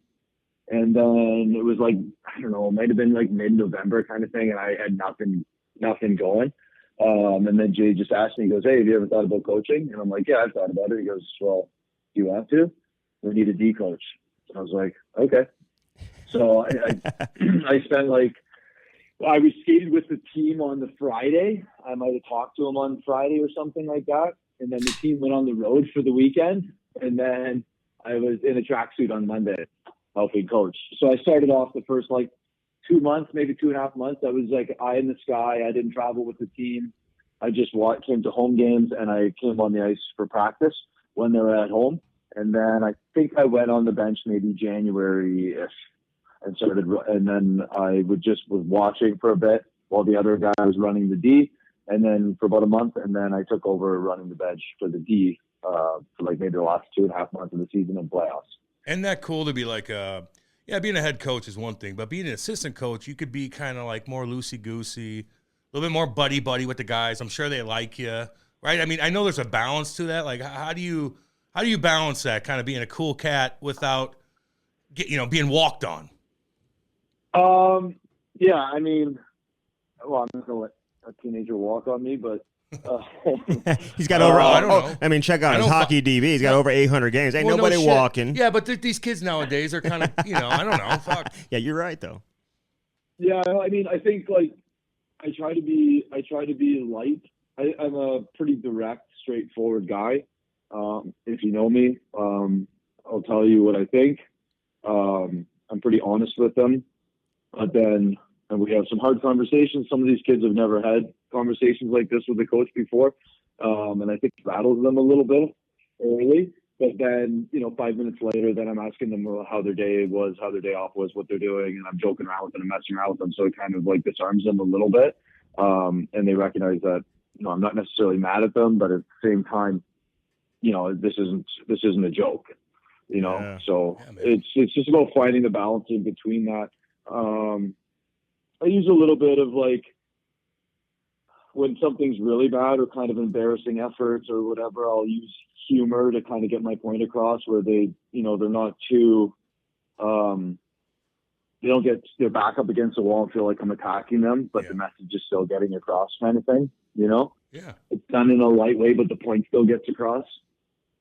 That's usually what I try to do with them, just because they're not pros and they're still young and they're still maturing and growing up. So you can't be too hard on them all the time until you get to know them anyways. But they're not kids either. Ken, what would you say if he's not working hard, he's not moving his feet? I mean, there's always a balance to everything, and I don't know anymore, man. That didn't happen when Wides and I played in the O. But hey, you said that you ask these kids what they do. What do they do now differently than what we did? They're just, we grew up in a different time. I mean, coaches that we had were a lot. There's no messing around. And I think we probably got in trouble more from our parents, and it was a little more strict. And I think they were more capable of handling the yelling and all that stuff than they are now. It's not quite as direct and with the kids these days. So you have to be a little bit more careful with how do you deliver your message, but you still get the odd kid that you can hammer them all the time and they're fine with it. You just have to get to know them first and figure out what works best for each particular kid and what's the best way to get your message across to that kid. Sometimes it's a little bit softer. Sometimes it's a little bit of humor. And then some kids you can slap them, be pretty, not physically, but you can go at them pretty hard. And it's just understanding what works best for them. But, for me, I'm just I'm probably harder on them and more direct than most, because I also think that if they are lucky enough to make it onto the next level, I don't want them to go into a pro atmosphere or an NHL atmosphere and a coach lays into them and that's the first time they've heard it. Yeah. And they're all rattled by it. And they're like, oh my gosh, these people are so mean. So I want to prep them for that too, because, they are young and they are teenagers, but in this sport, we have to grow up faster than normal teenagers just because it's a very kind of serious thing. It's a business, and we need to grow up quicker than the average 17, 18-year-old. Yeah. And listen, you're with a great organization there in the OHL, obviously a lot of history there. But, this idea that you can't coach these kids hard, man, I I don't really buy it. And you're doing a disservice for some of these kids. You're right, man, because when they get to the NHL, there's a lot of kids that have never been coached hard in their entire life until they get to the NHL. You know, everyone's been kissing their ass at every level. You know, coaches are always afraid in minor hockey that if you upset them, they're going to go to a different program. You know, college kids that they're going to like leave college or they're going to transfer or whatever. Yeah. So it's like they need that hard coaching, man. There's nothing wrong with getting in their face when they need it. Oh, I don't disagree with you, and I am hard when it's called for, but it's not. What I'm saying is the hard at this now is not nearly as hard as what it used to be. Yeah, I got you. Yeah. I know. Hey, so you know what I mean? I know what you're saying. Yeah, dude. Of course. Oh, yeah. No, even in like AAA growing up, like I mean, it's changed so much with these coaches. But like, what's the biggest issue with the kids that you got to deal with? Like, are they going out all the time? Like, is it like school? Like, what's the biggest issue? No, I think no. I don't think kids go out as much as we used to. The game's changed. These guys are pretty dialed in with that kind of thing. I mean, I think back to when I played, we went out a lot more than these guys go out. I think a lot of these guys aren't going out as much. I mean, it's times have changed now too. Fake ID is a lot harder to do. Yeah. Okay. No, I you get that. just have to scratch a number out and use a little Sharpie and go on a 0 and boom, you're 3 years older. They weren't even checking your ID in London, Dennis. They did. You're like they got those scanners and stuff. Oh my God. You're like a celebrity. We just walked around back in the day. I remember covering a game. They let you in the back door. Mm-hmm. I remember covering a game in London. It was a playoff game. I may have been against your team, Cam. Guelph or against Windsor? Guelph. Yeah. And when we beat London, playoff game against London. And I pulled into the parking lot. You were driving like a red pickup truck, and the old like parking lot attendant was like telling me all about who you were. He's like, you know who that was in front of the car? That's Dennis Wideman. Blah blah blah. Got that pickup truck. He's a cowboy. You guys were like, I had a red Dodge Dakota Sport. Dude, you guys were like celebrities in London, like. And I know you're with Kitchener now, and it's a lot of history there, and it's a great organization to be with. But playing in London at that time, with all these, like, I mean, you look at the list of players you play with. I mean, that experience alone, like, did that prepare you for the NHL? Where you're like, wow, man. I mean, it was like a bigger deal playing in junior than it was coming to St. Louis in 2005. Yeah, at that time. Well, like in London, it completely flipped when they built that building. So I was there before the building. Yeah, and no one had a clue. It didn't feel like anybody had a clue who we were or anything like that. We just went to school, went to the ice house. There was like 1,500 fans there. It was like whatever. It was like typical junior. But when they built that building, man, and we were downtown, it completely flipped. It was all of a sudden whack loads of fans, and we were a pretty big deal in London.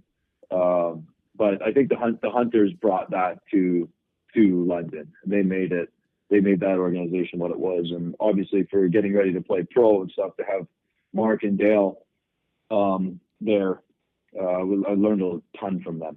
What about Ricky Nash? Did you play with Nasher? Yeah, you did. Yeah, you did, Yep. didn't it? I mean, he wasn't a superstar in London? 2 years. He wasn't a superstar in London? He would have been the first one. He came in. He was first overall in junior, but he was only there 2 years. Yeah. Because he made the NHL as an 18-year-old.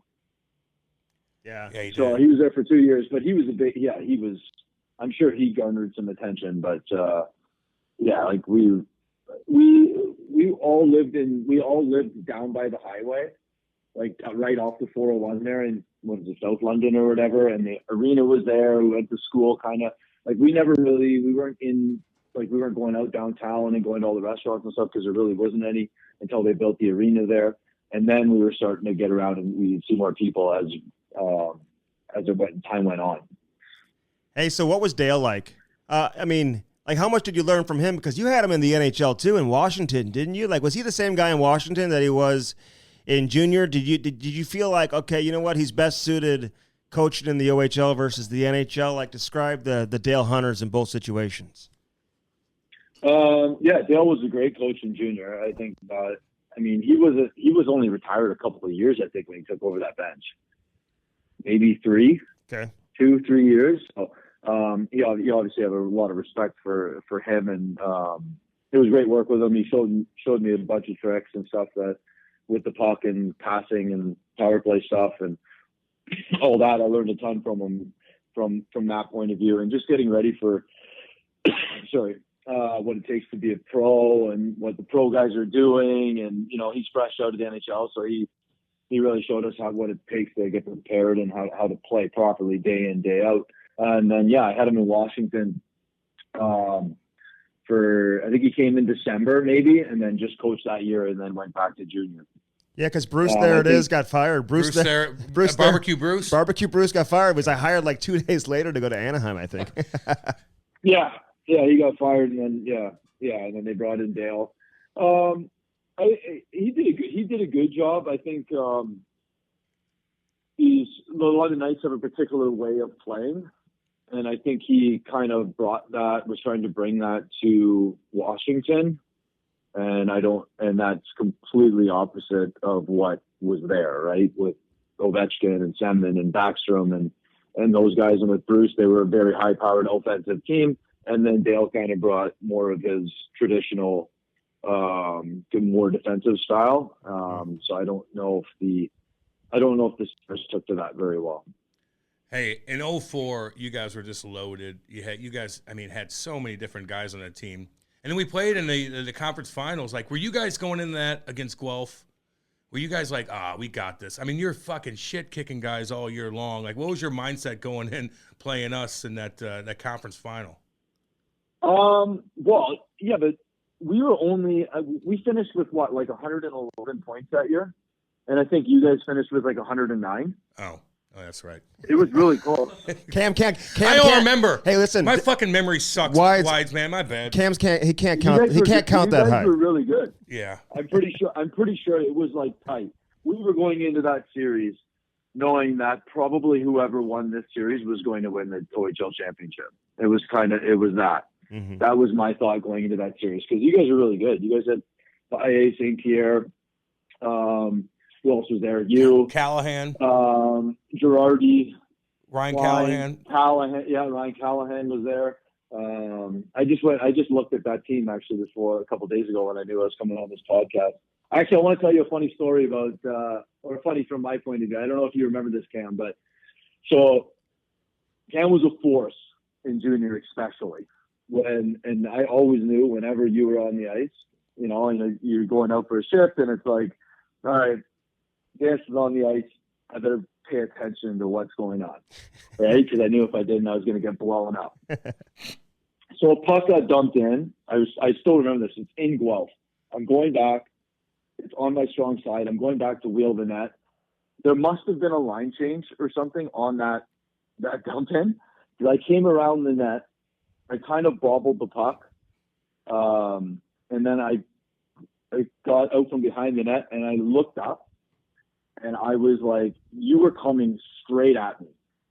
And the way I remember this was like, I swear to God, you had a smile on your face. It was like, I am going to absolutely end this person right now. Because you used to finish your hits on me quite a bit. Oh. And I feel like I remember in that moment, I was like, well, it's been a good run. I don't know what happened, but somehow I don't know if I was in such a bad spot that you decided to go for a puck, or if I got out of the way. But I feel like I closed my eyes and I was thinking to myself, wow, it's game over. And all of a sudden I opened up my eyes and I'm like, oh shit, I'm alive. I probably toe picked. Out of the zone, but I probably toe picked. No, I don't remember exactly what happened, but it was one of those moments in the game where it's like everything's in slow mo, and I'm like, oh my God, I am dead. But it didn't happen, so that's good. I'm still here. You're still here, and you're doing a podcast with us, and it all works out, Earl. You know how that goes. Hey, so, you fucking I remember you had the puck the whole game in juniors, and then you play your overage year. Why'd you play your overage year, and why do you think you get drafted in the 8th round? Why didn't you sign with Buffalo? Yeah. Well, so... yeah, I didn't get drafted in my draft year, because in my draft year, I got traded from Sudbury to London. And I missed a portion of time. I requested a trade, and I was waiting for a trade. So that was my draft year. And then the next year, I had a good year, and I did get drafted. I got drafted in the 8th round. And then I was with Buffalo for 2 years, and then they offered me a contract going into my overage year. It was me and Nathan Page. Yeah. He was kind of the same player as me in junior. He had a lot of points out west there.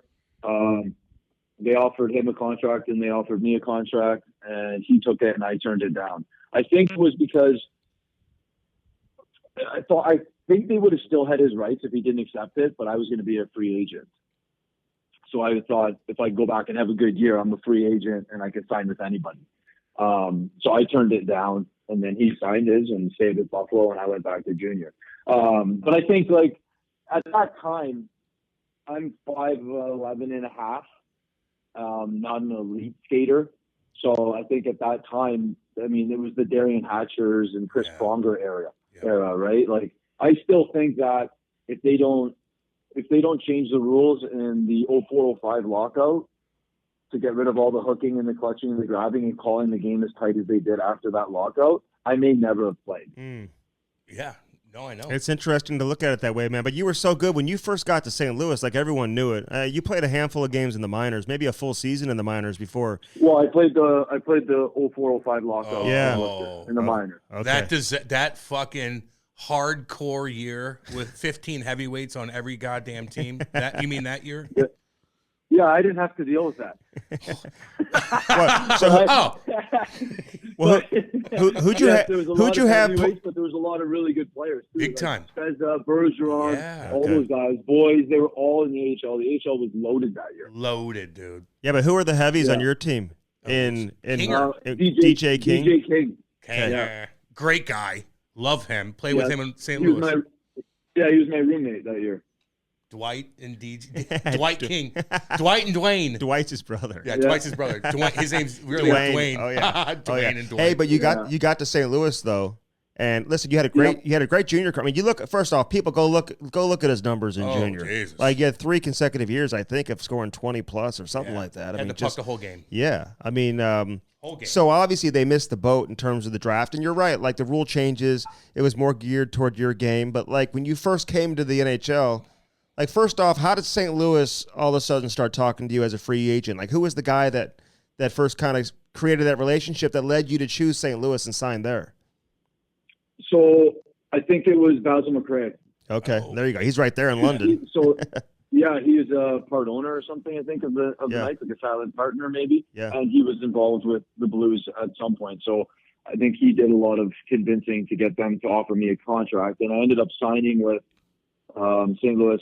Actually, what happened is after that summer, I was in Calgary at their like spring camp or whatever. I got a spring camp invite to Calgary. Mm-hmm.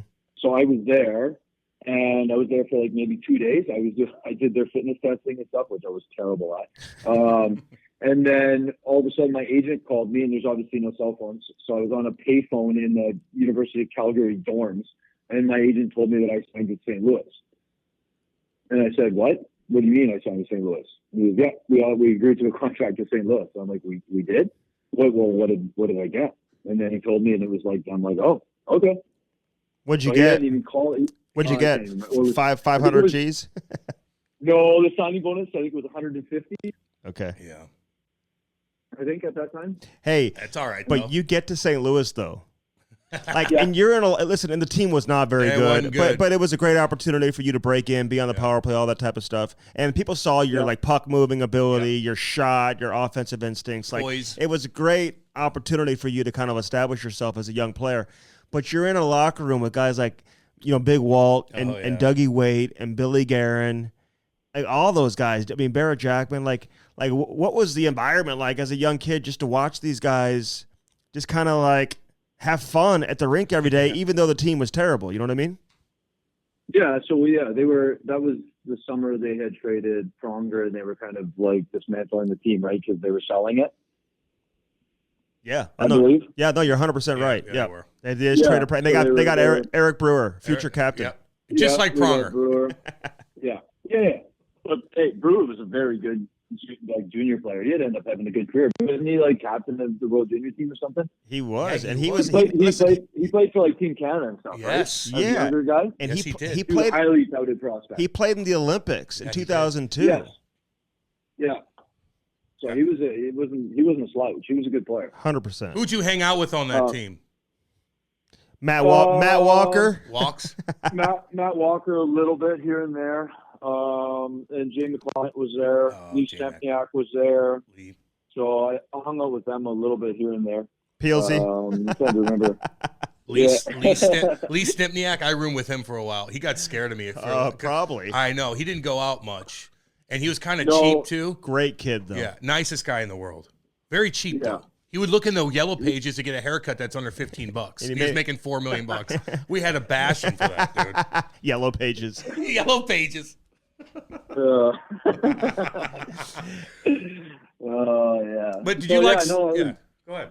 It was definitely an interesting room to go into. Obviously, Big Walt's a character.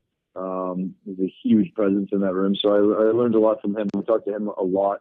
Dougie Waite too was obviously really nice, and then Billy Guerin too was a lot of fun. It was an older group that you learned a lot from for sure. Yeah, I mean, but Big Walt, you said he was a character. Like, I mean, were there other vets that you played with that kind of like resembled him? I mean, was anybody ever like him? Because Dougie Waite's a character too, and so was Billy G. Like the three of those guys together, it was nonstop all characters humor. For sure, but there's no one like Big Walt. Billy Guerin was really funny, and Dougie Waite was really funny, but Big Walt had a presence that you don't mess with. He's a serious dude, and there was times when he would be giving it to me, and there's other times that he liked, he'd give you a compliment or whatever, but I learned a lot from him. Even just as far as, like, the stuff away from the game that you don't really think about, like, the way Big Walt took care of the trainers, the way he took care of road guys that help out in the room and stuff like that. Mm-hmm. Like the room guys that you get on the road, the way he took care of those guys, like I learned all that stuff from him. He was really good with all that. Did you find other veterans that you play? Could you play with some like unbelievable players? Like every stop you had like Hall of Famers that you played with, or guys that are going to be in the Hall of Fame, whether it's Boston or Calgary or whatever, Washington. I mean, did you find other guys were like that? Like was Walt different from other superstars? Like, did other guys not like tip out the equipment people and the trainers the way that he did? Yeah, any cheap asses? No, hey, I'm not getting into that. But no, everybody tipped trainers and stuff. But I think Walt was above and beyond with that kind of stuff. But he also got the trainers to do a lot more than most players did too. But I think he was above and beyond on that. I don't know. That's kind of a private thing what people do. But I know what. I remember asking him kind of what he does, and then he told me, and then I minused off like 75% because he made like 100% more than me. Yeah. I kind of I tried to be close to what he did for sure. But yeah, like that era, that age category kind of thing with Walt and Billy Guerin and Doug Wade, guys like that. It's a different time. They were pretty old. They were still pretty old school, right? They were, high 30s at that point when I was playing with them. So it was a changing of the guard, Hey, your shootout attempt. Oh, man. See, this is Andy. I wasn't going to bring it up. Well, Earl, I wasn't going to bring it up. Hey, man. You 100% were going to bring it up. No shit, I wasn't. I'm lying. Probably the only reason why I'm on here. Hey, but you were good in the shootouts. Like, I mean, I think I saw a stat that maybe you were only 2 for 8 in your career, which I was surprised on because you had that move. And you had the goalie beat even when you blew a tire there. Did. But, like, are kids still bringing that up to you today, like the kids that you're coaching? And, like, I can only imagine you talk about, like, Big Walt and some of these guys. I mean, although Big Walt fanned on a breakaway in overtime that game, too, I think you may have given him the pass. I mean, all alone, Cam. He just literally just fanned on it on a breakaway. Find that clip. Oh, yeah. So, in the same game, in the right? Corner, and I did. The hockey gods got me because I laughed at him. Oh, there you go. There you go. go. I was like, oh my God. And I kind of laughed at him. And then they got me back even worse. Hey, where'd you live in St. Louis? So when I first got there, I think I was in those apartments in Brentwood. Okay. Oh, the villas? Like yeah. I think it was right across the street from that bar. Obi Clark's. Yes, Obi Clark's. Yep. Which is dangerous for me, but it was right across the street from there. I was there for a bit, and then I went to what's it called, the Clayton, the hotel in Clayton. Clayton on the Park. Yeah, why? Yeah, we were all in there. There's girls everywhere at that Brentwood. I'm just saying, if you're single, I wouldn't even. I wouldn't have known about that. Yeah, I know what you mean. I know what you mean. No, Hey, it's all good. are you married now with kids and everything? Yep, I got 3 kids. Where'd you meet your wife? She's from Owen Sound. Oh wow. Oh, the sound. So I met her at our family rented a cottage up around the Owen Sound area for 2 weeks every year. And then when I started playing in the NHL, I realized I couldn't take 2 weeks off in August, so I started going to the gym. And at the time, I was playing with Curtis Sanford, Yep. who's from Owen Sound. So I just found out which gym he went to, and then I started going to that gym, and she actually worked at the gym there. You're like, I want to look like you, Were you Curtis like- were you Sanford. like, hi? where do you work? No out? shit. Yeah. He was a super So- nice guy too. You know, he's coaching. Curtis I think he's a goalie coach in Toronto right now with the Maple Leafs. Yeah, he was. He just got that job, I think, this year. Before that, he was the goalie coach, I think, for the farm team in Abbotsford for Vancouver. Awesome believe. guy. Super nice kid. Yeah, it's a really nice guy. Hey, Good family too. Let me ask you something. So you're a Canadian guy, and then you come to St. Louis. And look, I'm from Yes. St. Louis, homeboy. I've seen it all. Yep. When you came downtown St. Louis and you're leaving at night, were you like, God damn, it's kind of hardcore around here? Maybe you watch the news once in a while and you see some shit where you're like, whoa, this is a different animal. It was different downtown. I mean, it's even worse when you cross the bridge. Oh, yeah. Oh, you been there? Yeah, spent a couple minutes there. Yeah, I get you. So, yeah, no, it was, you know, we weren't downtown at all because it was just like, we just came down and we played a game and then we left. Yeah, Right. I get So you. it was like, you're just in Brentwood and Clayton and stuff like that. And I never really drove around downtown that much until like later. I think I went out to a couple of places and it was just kind of like, we were told, Duke, you just don't go around down there. No, you guys would go down to like Washington Avenue, maybe. Yeah, Washington Avenue was kicking back then, Yeah, no doubt. it was. And you I think I went there. I think I went there once or twice the second year. Yeah. I was there. once or twice. Once or twice. Yeah, I get you, White. Or go down to like a Rams game or a Cardinals game or something. You guys. Yeah. I went to one Rams game. God awful. It was the worst game I've ever seen in my life. Wait a minute. Like why? Just because? Why do you think, Andy? Because there's no atmosphere, or because they lost badly? Like, what do you mean? Well, they were bad, I think, but they were also playing Washington, and they were also bad. Oh God. And I think there might have been like one pass in the whole game. It's like 3-3 Oh, it's in the fourth quarter. the most boring They thing were ever. just running. It was just like running, and I'm like, this is football. I'm like, okay, I don't need to go to this anymore. Football's So god no, awful live. It's way better. That was the only game I've ever been to live. So I don't have a lot to base it on, but no, it seems like a sport that's way better on TV. 100%, man. Hey, when you went to Boston, because that was actually. Yep. Listen, it was a good trade for the Blues at the time too, because Brad Boyes came in and did his thing, and he was scoring goals. But then your career just kind of really started to take off not too long after that. Like you walk into that room, you got the young Milan Lucic, you got, Bergeron, Glenn Murray. You had a mix of like young, up and coming, like just superstars, but also some established veterans. I mean, what was it like being traded for the first time? Yeah, it was weird, to be honest with you. It's just like, so I got traded at the deadline. It was I think it was my first deadline, really, that I was paying attention.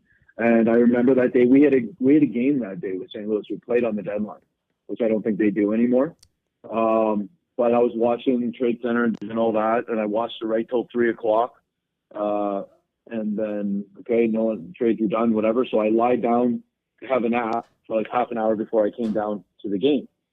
I woke up at like 3:30, 3:40, something like that, and grabbed my phone, and I had like 10 missed calls, whack load of texts, and I'm like, what is going on? And then I looked, and one of the last calls I got was from our GM, and I was like, oh God. Larry Plow? I'm like, I must have got traded. So I called him back and realized I got traded, and realized that trades come in after the deadline for the first time. And I got dealt. So I went down, quickly said goodbye. I was on a flight like maybe an hour and a half later. I just packed the bag quick, drove to the rink, grabbed my hockey bag, drove to the airport, hopped on a plane, and I was flying to Boston that night. Damn. What'd you think when you got there? Yeah, you don't really know. I think I learned a lot from that experience. I think I came in way too hot. I'm a pretty outspoken guy. I do a lot of talking. I think I came into that room probably a little hot, and I probably rubbed guys the wrong way to begin with. But as they got to know me, I think it started to go better later on, maybe the next year, when I was still there. But yeah, like what though? was there. Like what though? What would you say? Did somebody have to sit you down? Talking too much in meetings, or like saying stuff, or like just trying to be like.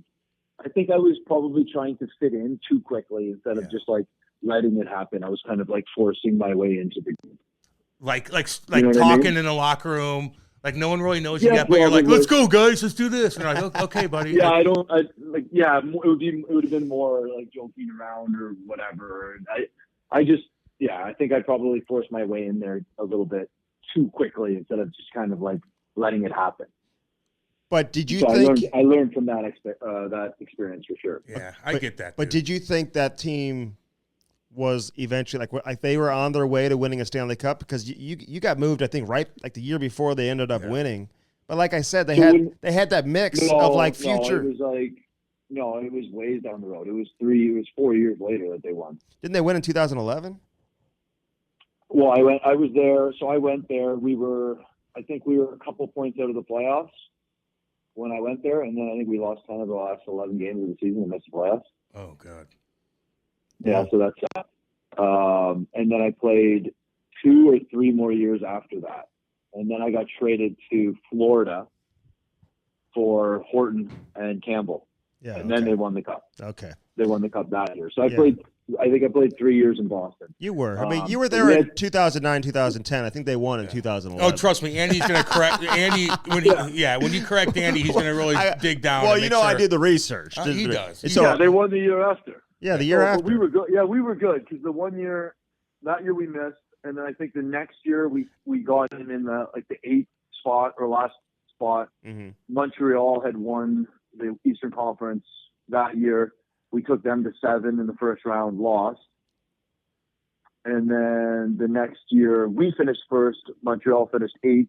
We swept them in 4 and then lost to Carolina in 7. And then the year after that, I was there. That was the year we blew the 3-1 lead to Philly. And then I got traded that summer. Okay, so what was like? So what happened in that series? Well, no. The Philly series? Well, whatever. Go ahead. You can tell us. Yeah. Let him talk, Andy. We won. We were up 3-0, and then game 4, we lost in overtime. Oh God! But in game 4, Richards absolutely blew up Krejci and broke his wrist. Damn. In that game. Just halfway through that change game. the series. Change the series. Absolutely, because we were a 2-line team at that time. We had a okay third-line center, but he wasn't he wasn't at Krejci and Bergeron's capabilities. And Philly was the best team. Philly were loaded that year. They were pretty good. And then with Krejci out, we had played Bergeron too much, and it just like one thing after another. I think he ended up kind of running out of steam, and then we got a little light. And they started playing the way they should have played. We never should have been up 3-0 on Philly. I'm pretty sure they finished ahead of us that year. They were a good team. They went to the Cup final. They went to the Cup final that year. That was Pronger's team. Yeah, they did. Yeah, they lost in the Cup final. That was the other thing that happened. We had in that game, I think it was game 4 as well. We had, I think, Leighton was playing goalie. Yeah. And we had kind of owned that guy all year. And then something happened. I think he got hurt, and then Boucher came in. It just stood on his head. And stood on his head. And I was like, we couldn't go on. And then I think Leighton came back to the Stanley Cup final. Yeah, but you weren't going to beat the Blackhawks anyway that year. I'm just being honest, right? No, we were. No, there was no point. We might as well just lost in that round anyway. Yeah. Right? Hey, exactly. What was like Chara like? Like, what was your honest opinion? Yeah. You were like, damn, dude, like this guy is an absolute animal. Yeah, he was really, really good. I mean, my career took off. When you had said that earlier, my career kind of took off, but I'm sure it has a lot to do with I played with Chara quite a bit. You just have to stand there when you're playing with him. Basically, he would just kill plays. I would just try to force the rush and stuff over to his side, or if we were in the D zone, I would just kind of like try to force it over to his side because he would just go in the corner, blow someone up, take the puck from him, pass it to you, and then we went on offense, and then we're in the O zone. Man, you're just trying to load up that bomb that he had. He was really, really good. Like, you couldn't get around him. He got a friggin' 45-foot reach. Could you talk to him though? Like, was he like cool to talk to? Like, was he open, or was he just like, his own thing? Hey Z, you want to go out tonight? Hey Z, can I hang out with you? Well, no, he was a pretty serious dude. He didn't go out. He wasn't going out and stuff much. But yeah, if you wanted to talk hockey or whatever like that, he was really dialed in. Man, that guy worked. Like, that's not an easy thing to do, to play the minutes that he played, and at the size that he is, and be able to have like his kind of longevity. He's pulling around a lot of weight out there, but he was a specimen.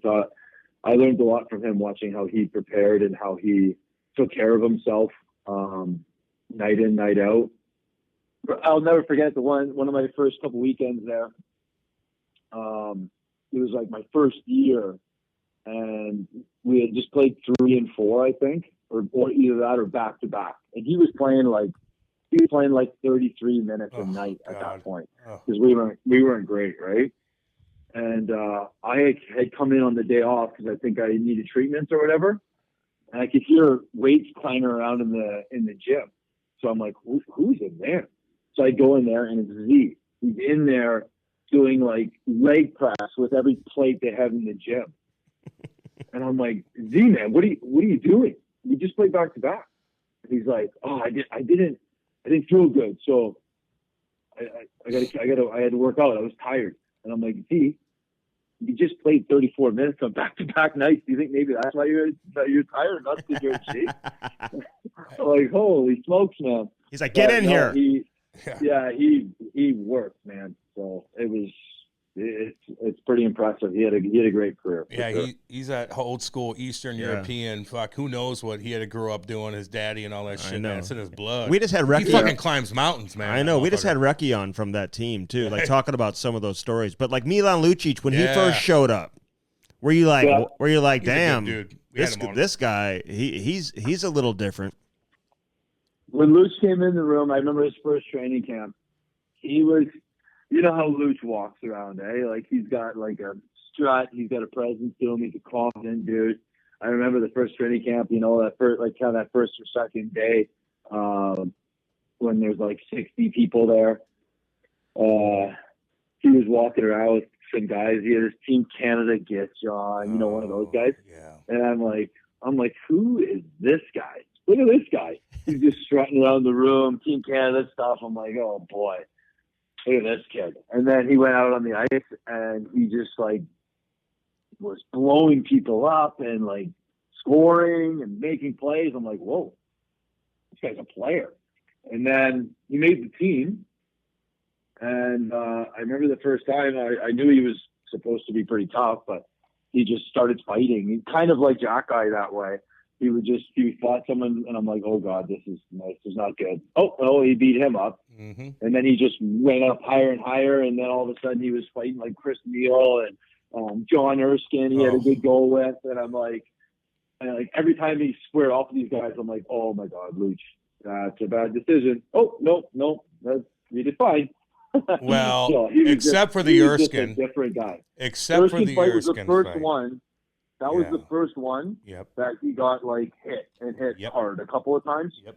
But he ate them. Yeah, that was the part for me that I was like, oh, okay. He just took some bombs from Erskine and he's still standing. So I was like, okay, this guy's like legit. He's tough. Because there's lots of guys that can throw punches, but there's not many that can eat John Erskine right. You know? From downtown? No shit. That guy threw from downtown, dude. Yeah, there was no messing around with that guy. But no, I remember that fight. That was in Boston. Yep. Right on the blue line, just over by the penalty box. Hey, honest answer. Like, did you think Bergeron was going to end up being what he is? Like, did you know he was going to be like Hall of Fame material? Same with Marchand. Like, these young guys coming in, where you're like, damn, dude, these guys are next level. They're unbelievable.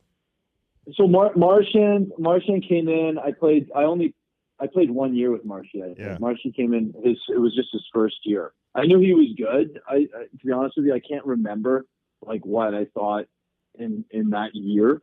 If I was like, man, this guy's really, really good. I can't remember, to be honest with you. Bergeron was just, you never know who's going to be a Hall of Famer or who's not. I knew Bergeron was really good. Bergeron was different, man. He was just a guy that was always in the right spot, and he was so solid defensively and good offensively as well, but he was so good two-way. Like, I just knew if I was out there with Bergeron, I could just throw a puck in his general area if I was under pressure, and he was going to pick it up and do something good with it. Yeah. You know, he was one of those guys. I didn't have to worry if it was a little bit behind him or if it was on his skin and skates or whatever. He was going to make a play with it. So that was one thing that I remember about Bergeron. And then obviously defensively, and just how hard he worked, made and set him apart for sure. Yeah. When you know, you know. But when you were in I know we're all over the place, but who gives a shit? When you were in Wash, though, speaking of like confidence, like when you met Ovi, were you like, oh my God, this dude? I don't know if he spoke great English at the time, but I know he's supposed to be an awesome guy, and of course what he does on the ice. But were you like, yeah, this dude's a fucking real deal? Yeah, I think as far as his speaking and all that, that's all come a long way in probably the last 10 years. I was with him earlier than that, and there was a bunch of other Russian players there too, like Alexei Semin was there. And then, so I didn't do a lot with Ovi at that time. He was younger and living his Ovi life at that point. I think he's come a long way in the last 10 years. But yeah, like obviously the way he shoots and his physical play was next level.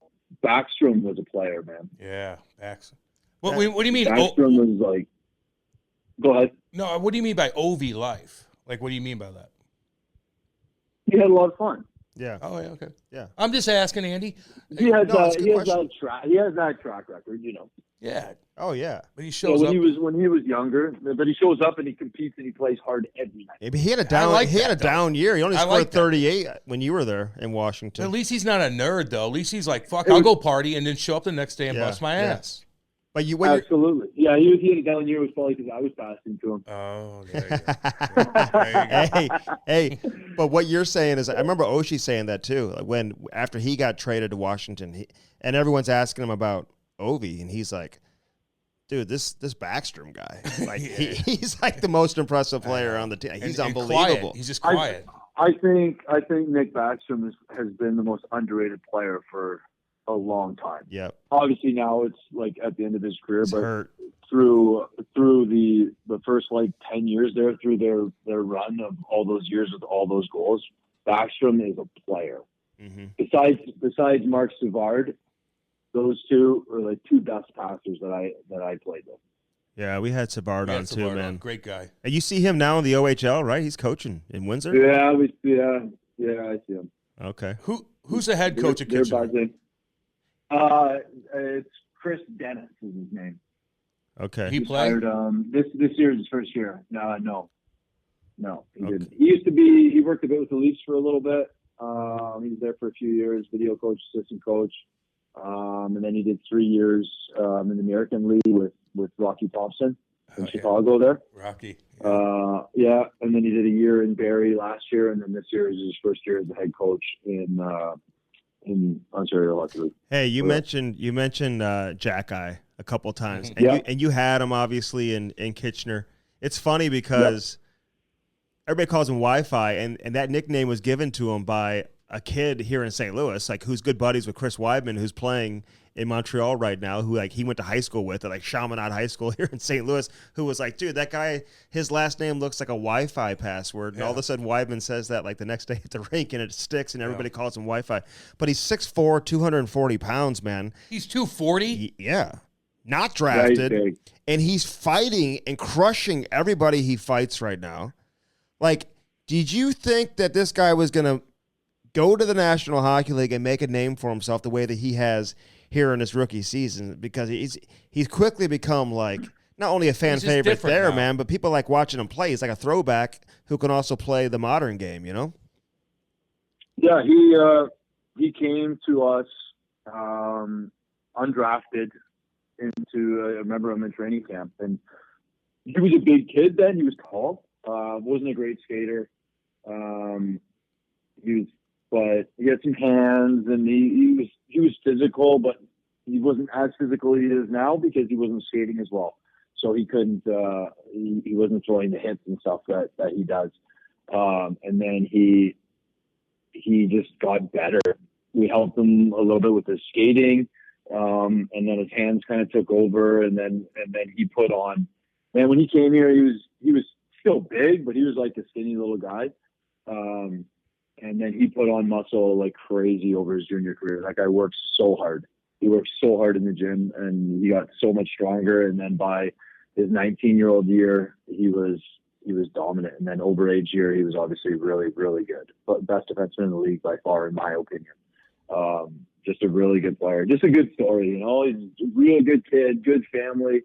Never drafted anywhere. I never would have thought he would have had this kind of presence this quickly, but he's got a real self-confidence about himself. He's very confident, and he's just he's a mutant. He's like, you know, he's a throwback. He's a big guy that hits, plays super physical, and then has good hands and a good shot. And it must be nice. And we'll beat the shit out of you at the same time. Yeah, too. for this era. Yeah, oh yeah. For this era, Andy. Got you. I'm just saying, like, you know, just remember that. Hey, but people are talking about him working at like Costco and stuff. And it's like blowing up. Yeah, so that was during the break. Yeah, but like he's the best defenseman in the OHL too. I mean, they act like he was like sleeping in a cardboard box on the like sidewalk, he's living at Costco, and he's like homeless, stealing food. Yeah, and like you know, like sleeping in his car. Then all of a sudden, like shows up to the NHL. It's like no, he's dominating the OHL. You know, because of the he worked at Costco because our season was lost. And he wanted a job. He wanted a job. He wanted to make money. I mean, all right. They act like he played 10 years, and then all of a sudden he's like working the drive-thru at like McDonald's or something. Hey, let me ask you something. What about we know Connor Bedard, and I know he's not in the same league, but you know where you're at. Like he's the best player going right now. Okay, who's the best player in the OHL right now?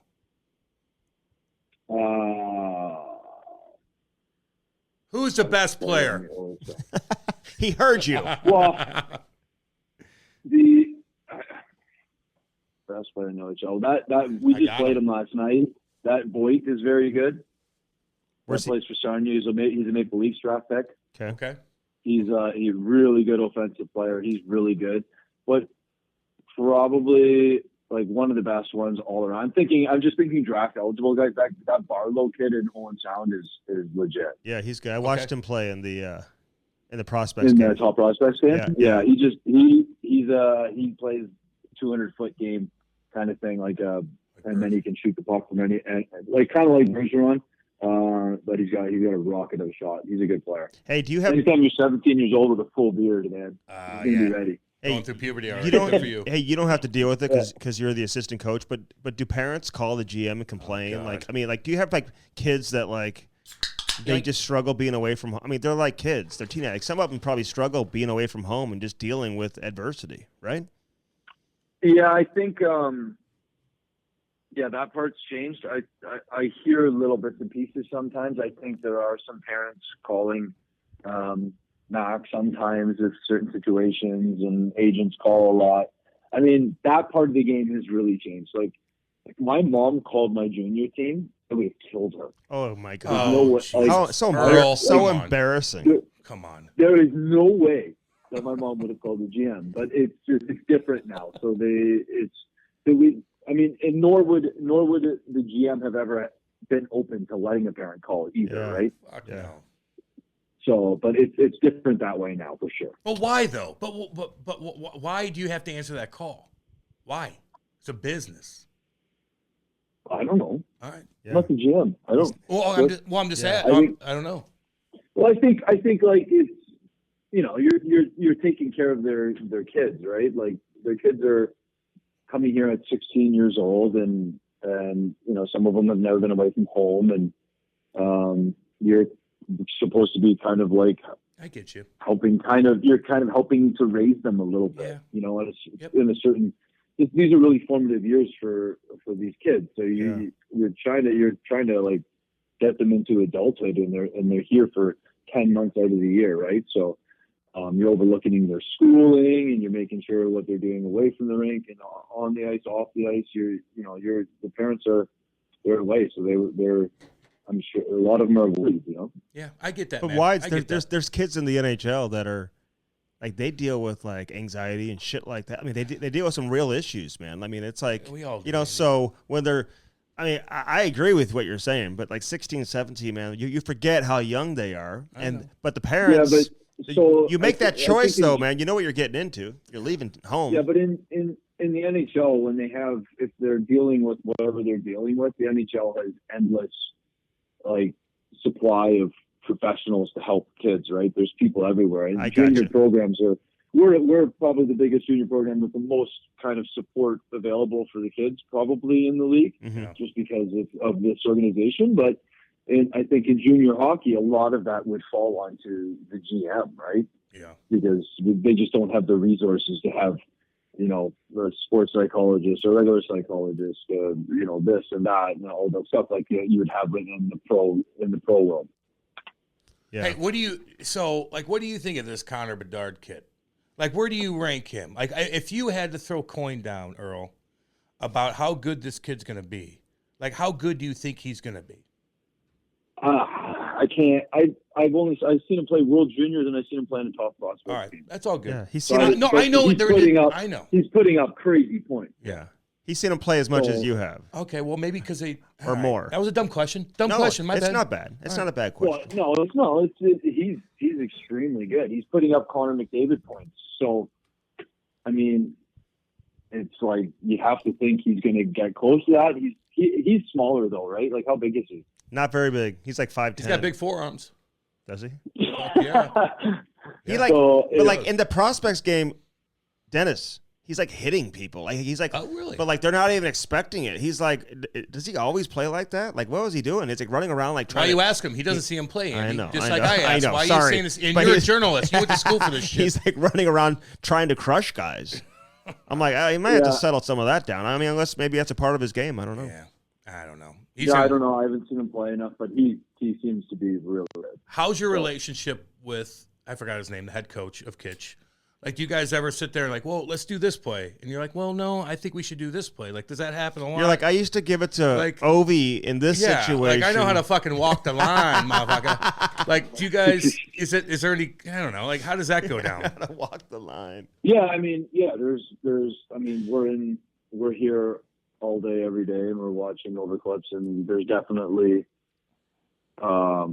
conversations going back and forth for sure about everything, whether it's the play, if it's something that's happened in the game where like we got scored on or we scored or whatever, and we're kind of like, well, how do you think they should have played this? Or, you know, he's got his point of view, I got mine. There's banter going on all the time, all day, every day, pretty much. Hey, you want to be a head coach one day? Yeah, I think so. I think like I wasn't sure a couple of years ago, but I think I'd like to give it a shot. Hey, listen, you get to Calgary. Like, you signed Yep. that big ticket, man. You're making like Damn right, boy. big time money and 26 everything. schmil. Like, how do you look at that experience? I mean, because like you had your best seasons, and then you had seasons that weren't as good. You know, whatever. I mean, you're getting older, whatever. I mean, the game changes. happens. Guys are getting quick, all that type of stuff. How was your relationship with Bob Hartley? Like, how was that experience for you?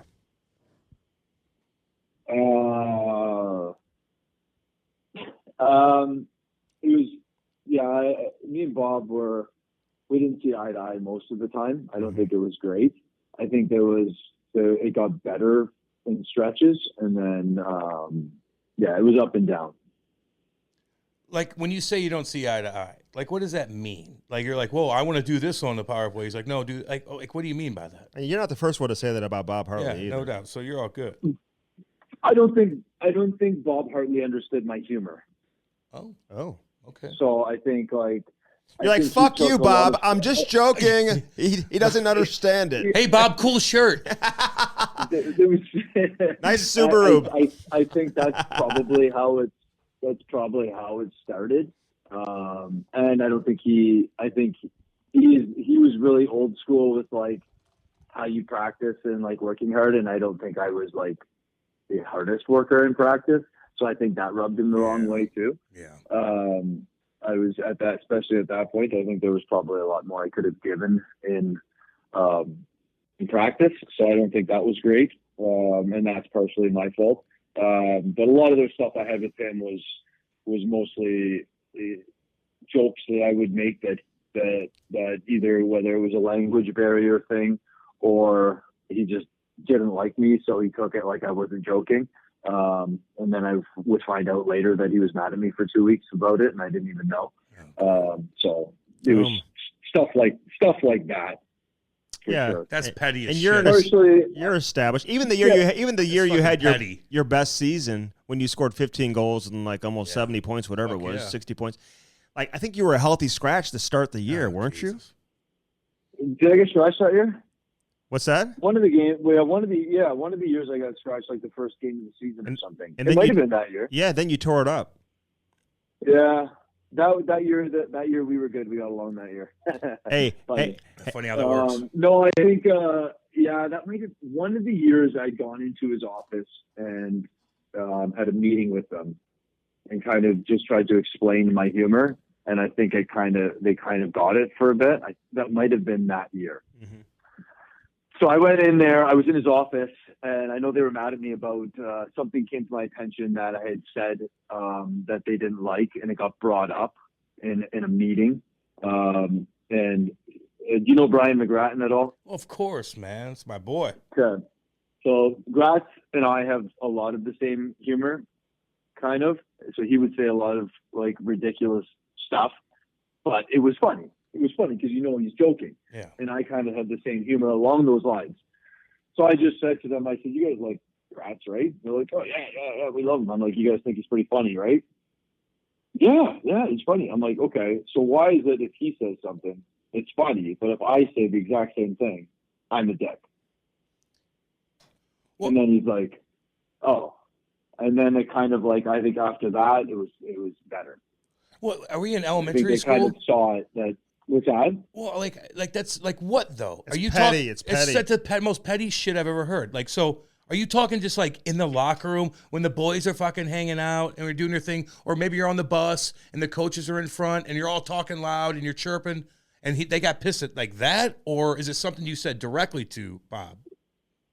No, it was more like I think it was like offhand comments, but I think probably the majority of it surrounded around my work ethic and practice. Yeah. If I was to be completely honest, I think probably the most of it was that. So a lot of it falls on me. If I would have worked way harder in practice, then we probably wouldn't have had a problem. Okay, so that's fair. So Okay, listen, fine, I so get that. because now you're coaching, like, would you have done anything? Yeah. Would you have done anything different because you had so much natural ability? And you listen, for a guy who wasn't, you were drafted in the 8th round, whatever, but then you signed as a free agent. Like, you got a lot to be proud of, man. You had a great career, and people like you had a style and a certain brand to your game that people can totally relate to. So, you felt like maybe you left some on the table. Like, you could have given more. Is that what you're trying to say? Like, if I had to do it all over again, maybe I would have been a little more committed in certain areas. Yeah. I mean, I think if I'm honestly looking back at my career, I think there was probably more to give in certain situations. Definitely my practice habits. I think now coaching, I probably would have hated my practice habits if I was a player. I think there was stretches. I think when you look back on your career, there's certain things that probably happened over my career that I look back on that I would have been like, I wish I would have handled that better or handled that differently. I wish I wouldn't have been so mad about this and just like said, instead of blaming someone else, like really looked at myself and been like, hey, you're not playing very good, play better, kind of thing. There's definitely that, but then there's times where obviously you look back, and I ended up having a pretty good career, but there's definitely things you look back on, you reflect, and you're kind of like, I probably could have handled that quite a bit better. And, who knows if I would have practiced quite a bit harder, or if I would have worked out as hard as Jared does in the off season, would I have been even better? Yeah. I definitely have those thoughts over the last few years. Yeah. Well, nobody's working that hard. Yeah. Hey, let me ask you this.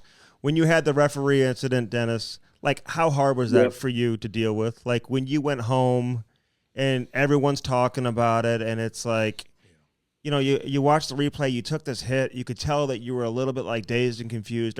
Like, if you had to do all of that all over again, how would you have done that differently? And how did that affect you mentally, man, just dealing with all of that in a Canadian market wise? Oh, shit. Yeah, it was a real tough stretch for me and my family. I think my family had to deal with it a lot. It was a tough stretch for everybody involved. I think there was a lot of guys in Calgary that got lumped into everything that happened with it. Obviously I've thought about how that all happened, and how that all went down, and if I could have done things differently after the fact, or what the best case scenario would have been. But yeah, it was definitely a tough situation. I mean, it's tough. I think I probably could have played, if it wasn't for that, I probably could have got a couple more years out. Yeah. Maybe, like those 1-year deals or something.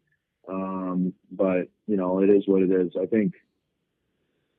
I don't know. It was hard. I think for me, the biggest part is that I struggled with, and probably why. I mean, I could have just taken the suspension and sat there and whatever, and maybe that would have been better. But by fighting it, maybe it drew more attention to it, and it made a bigger deal than it would have been. Maybe it would have just been a news cycle thing that went out. But the part that I struggled with was just like that people actually thought that I would do that on purpose bothered me to my core. So like, it was more about just like trying to let people know that I would never hurt an official on purpose.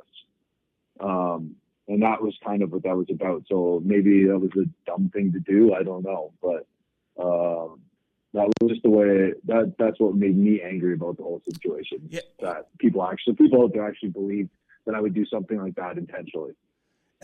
I'm not going to lie to you. I watched it 50 times today. It didn't even, you were going too much. You were barely skating, and the guy kind of got in your way, and you moved out of the way, and you're just like, whoa.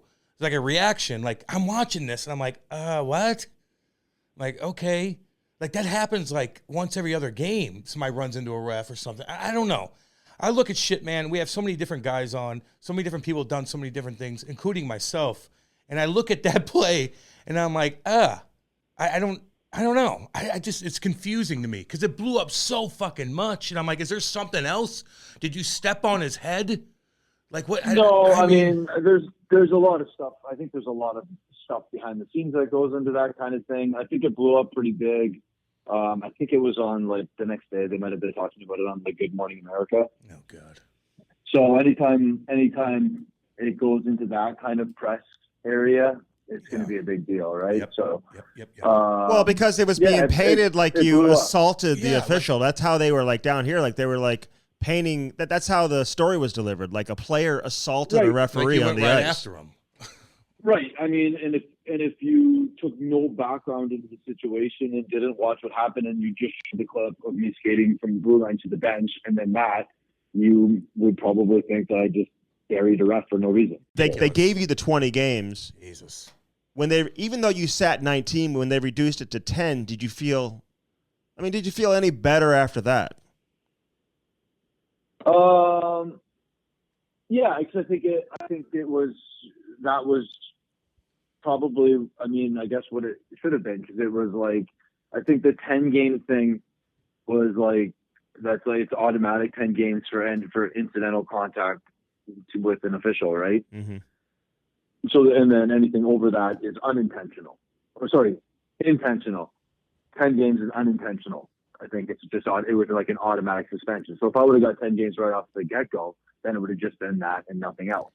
But the part that I struggled with personally was that it was intentional. Yeah. And that was the part that I couldn't deal with, because it was saying that I intentionally did that when I didn't. See, it doesn't make sense. Like getting to know you when you were a young kid and whatever. I don't want people to remember that as your career, man, because you had a great career. You were a great player for a long time. You played hair on a number of teams.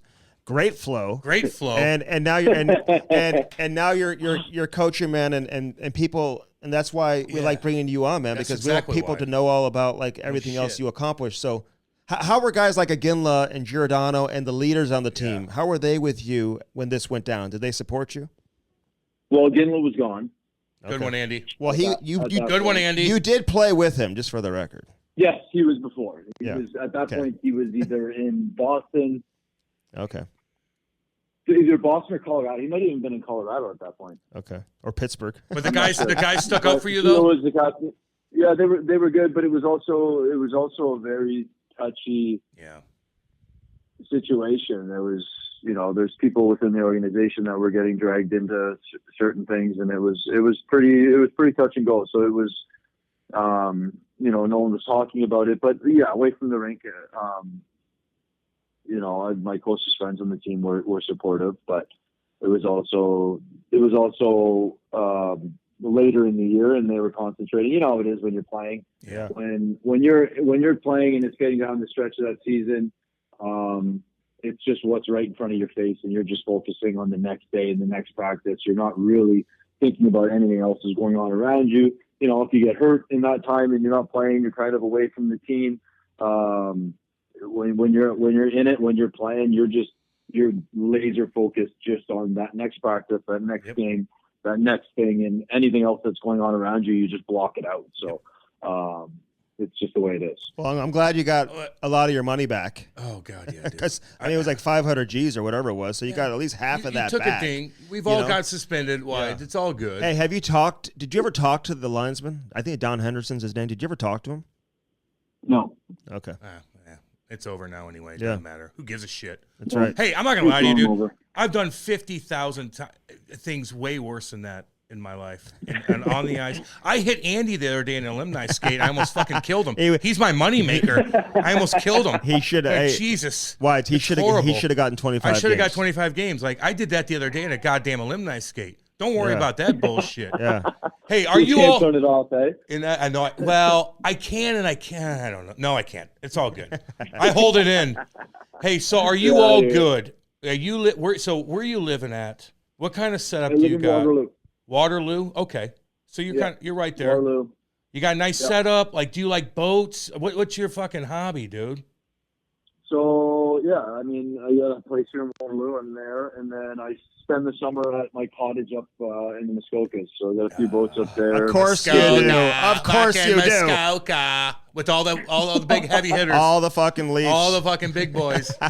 Oh, where do you go? What's that big lake that everybody goes to down there? Lake of the Ozarks, homeboy. I don't go down there. There's hepatitis A through Z. I'm done with that fucking place. Done with it. Hey. I don't go there either. Hey, so you got a couple boats? Yeah, I got we got your typical. You got a wakeboard boat, pontoon boat just for the cruises, and then I got my fishing boat. So I've been doing a lot of fishing lately. Take the kids out. The kids love it, so we're out there lake trout fishing, pike, stuff like that. Hey, how old are your kids? 8, 6, and 4. You have boys? Yeah, the 8-year-old's a boy, 6-year-old's a girl, and 4-year-old's a boy. Is he a player? Are they playing? Yeah, they're playing. So my oldest son Emmett is in his second year of rep.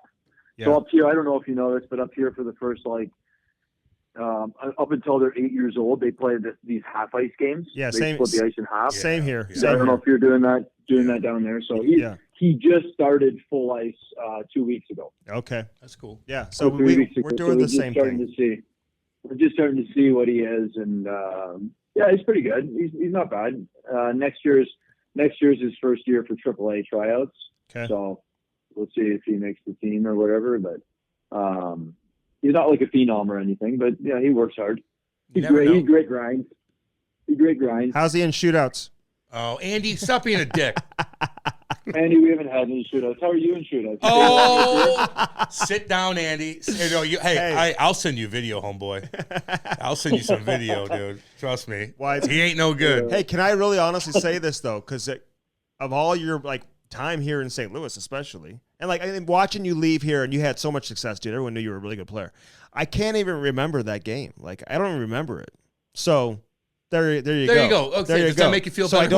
I don't even remember the incident. That's because it was the second last place team in the conference playing the last place team. Oh well, there you go. With 10,000 people watching. Or Big Walt fanning on it, which he would say never happened, but we got video proof for that. So, hey, listen, man, all the best to Kitchener, everything else you're doing, to your family. And love to hear that you're doing well, man. It's good to hear your voice, man. It's good to talk to you. And good luck with everything, man. Seriously. Really appreciate that, guys. Thanks for having me. See you, big dog. We'll keep in touch. See you, Whites. The Cam Strick Podcast is brought to you by Bellman and Bellman.com. BEHLMANN.com. Get out there to Detroit, Missouri. Check it out. On one side, you got the Buick, the GMC. Options for everybody. Then right across the street, you got the Chrysler, Dodge, Jeep, and Ram. Again, find something that works for you and get yourself a new set of wheels in time for the winter. All right, baby. That was Dennis Wideman, man. We appreciate him for coming on. And listen, Cam, it's not easy for him to get into that. You want to protect, Dennis Wideman. He's trying to move on. This guy's doing his thing, and he's got a great future ahead of him if he wants to continue to pursue coaching in Kitchener. So we appreciate him coming on, being honest with us, man. And this is not something that he really wants to be front and center, at this stage of his career. He just wants to focus on coaching, dude. And not, so we weren't looking to get too heavy into the incident, but at the same time, people want to know. People want to know what's up. Yeah, it's a big deal. I thought he handled it very, very well. He thought that we were just going to ask him about the breakaway. The breakaway where he blew a tire. Oh, we'll be posting that, Dennis. Don't get me wrong. He's a cool cat, man. Awesome. He's a cool cat. I like him a lot. But we did have to ask him about that. But we also stuck up for him too. At least I did. I look at that. I'm like, it's a fucking kind of ridiculous. Yeah. I agree with you. I don't think too many people agree with me. I don't really care. I'm looking at it. I'm like, that's not that big of a deal. No, well, I agree. You should never maliciously attack an official. But I don't think always that's nice what, to pull. That's not exactly what happened here. No, it's not.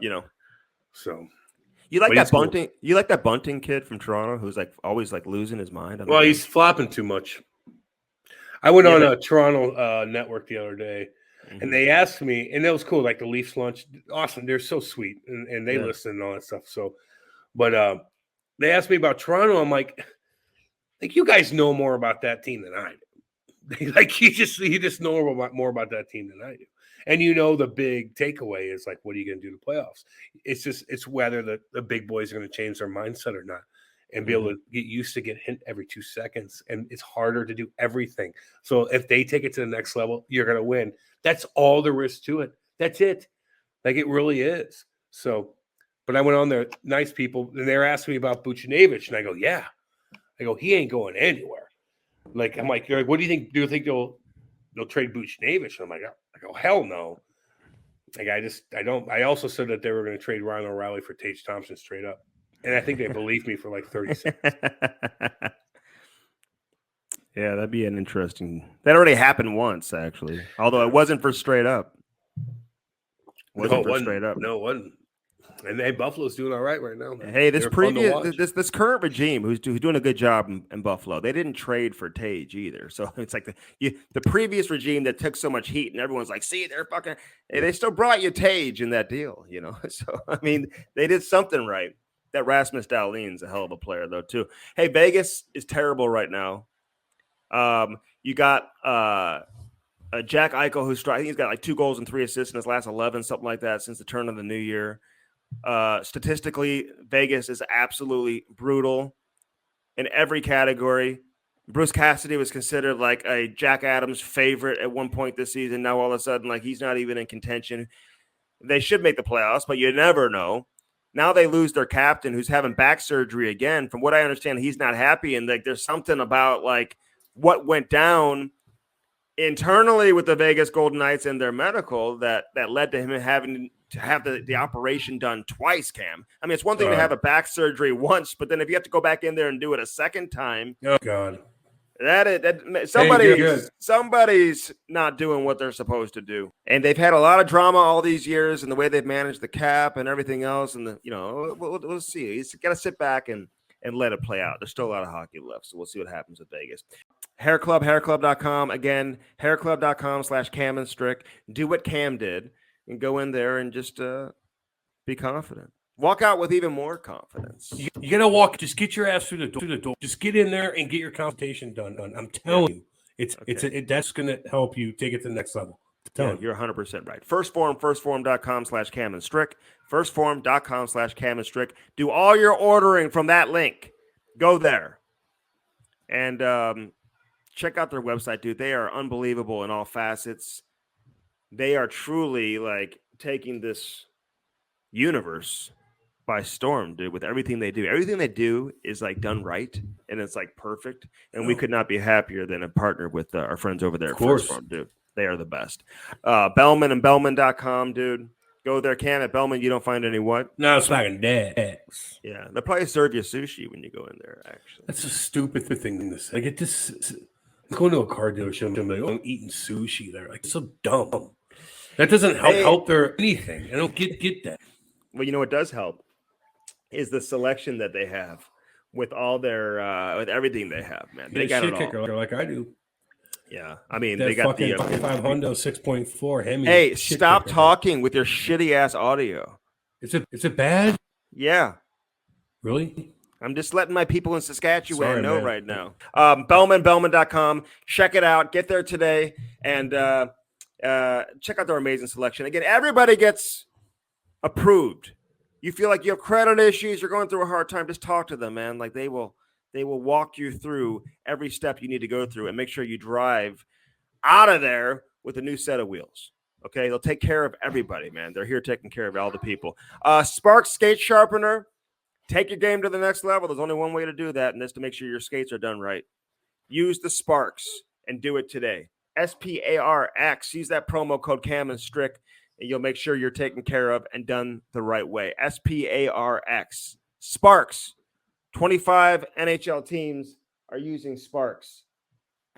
Sparks.com.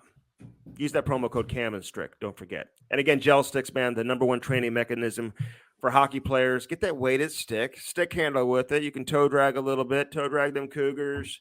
And you may be able to have those Swedish mitts like I have if you're doing it the right way. If you're truly working on your hands, Cam, and like truly stick handling, using the weighted stick and then going out on the ice, grabbing your stick, you will certainly see a difference like I have. Listen, this has been Dennis Wideman. We appreciate Wise for joining us on this edition. As always, go to camandstrick.com. Listen to any past episodes and follow us on all our social media channels too. So I hope everyone enjoyed Dennis Wideman, who joined us on this edition. Cam, have a great next couple of days. Hope you feel better, buddy. Go chew some marshmallow root. And go get your audio fixed too. Get your shit fixed. This has been the Cam and Strick Podcast.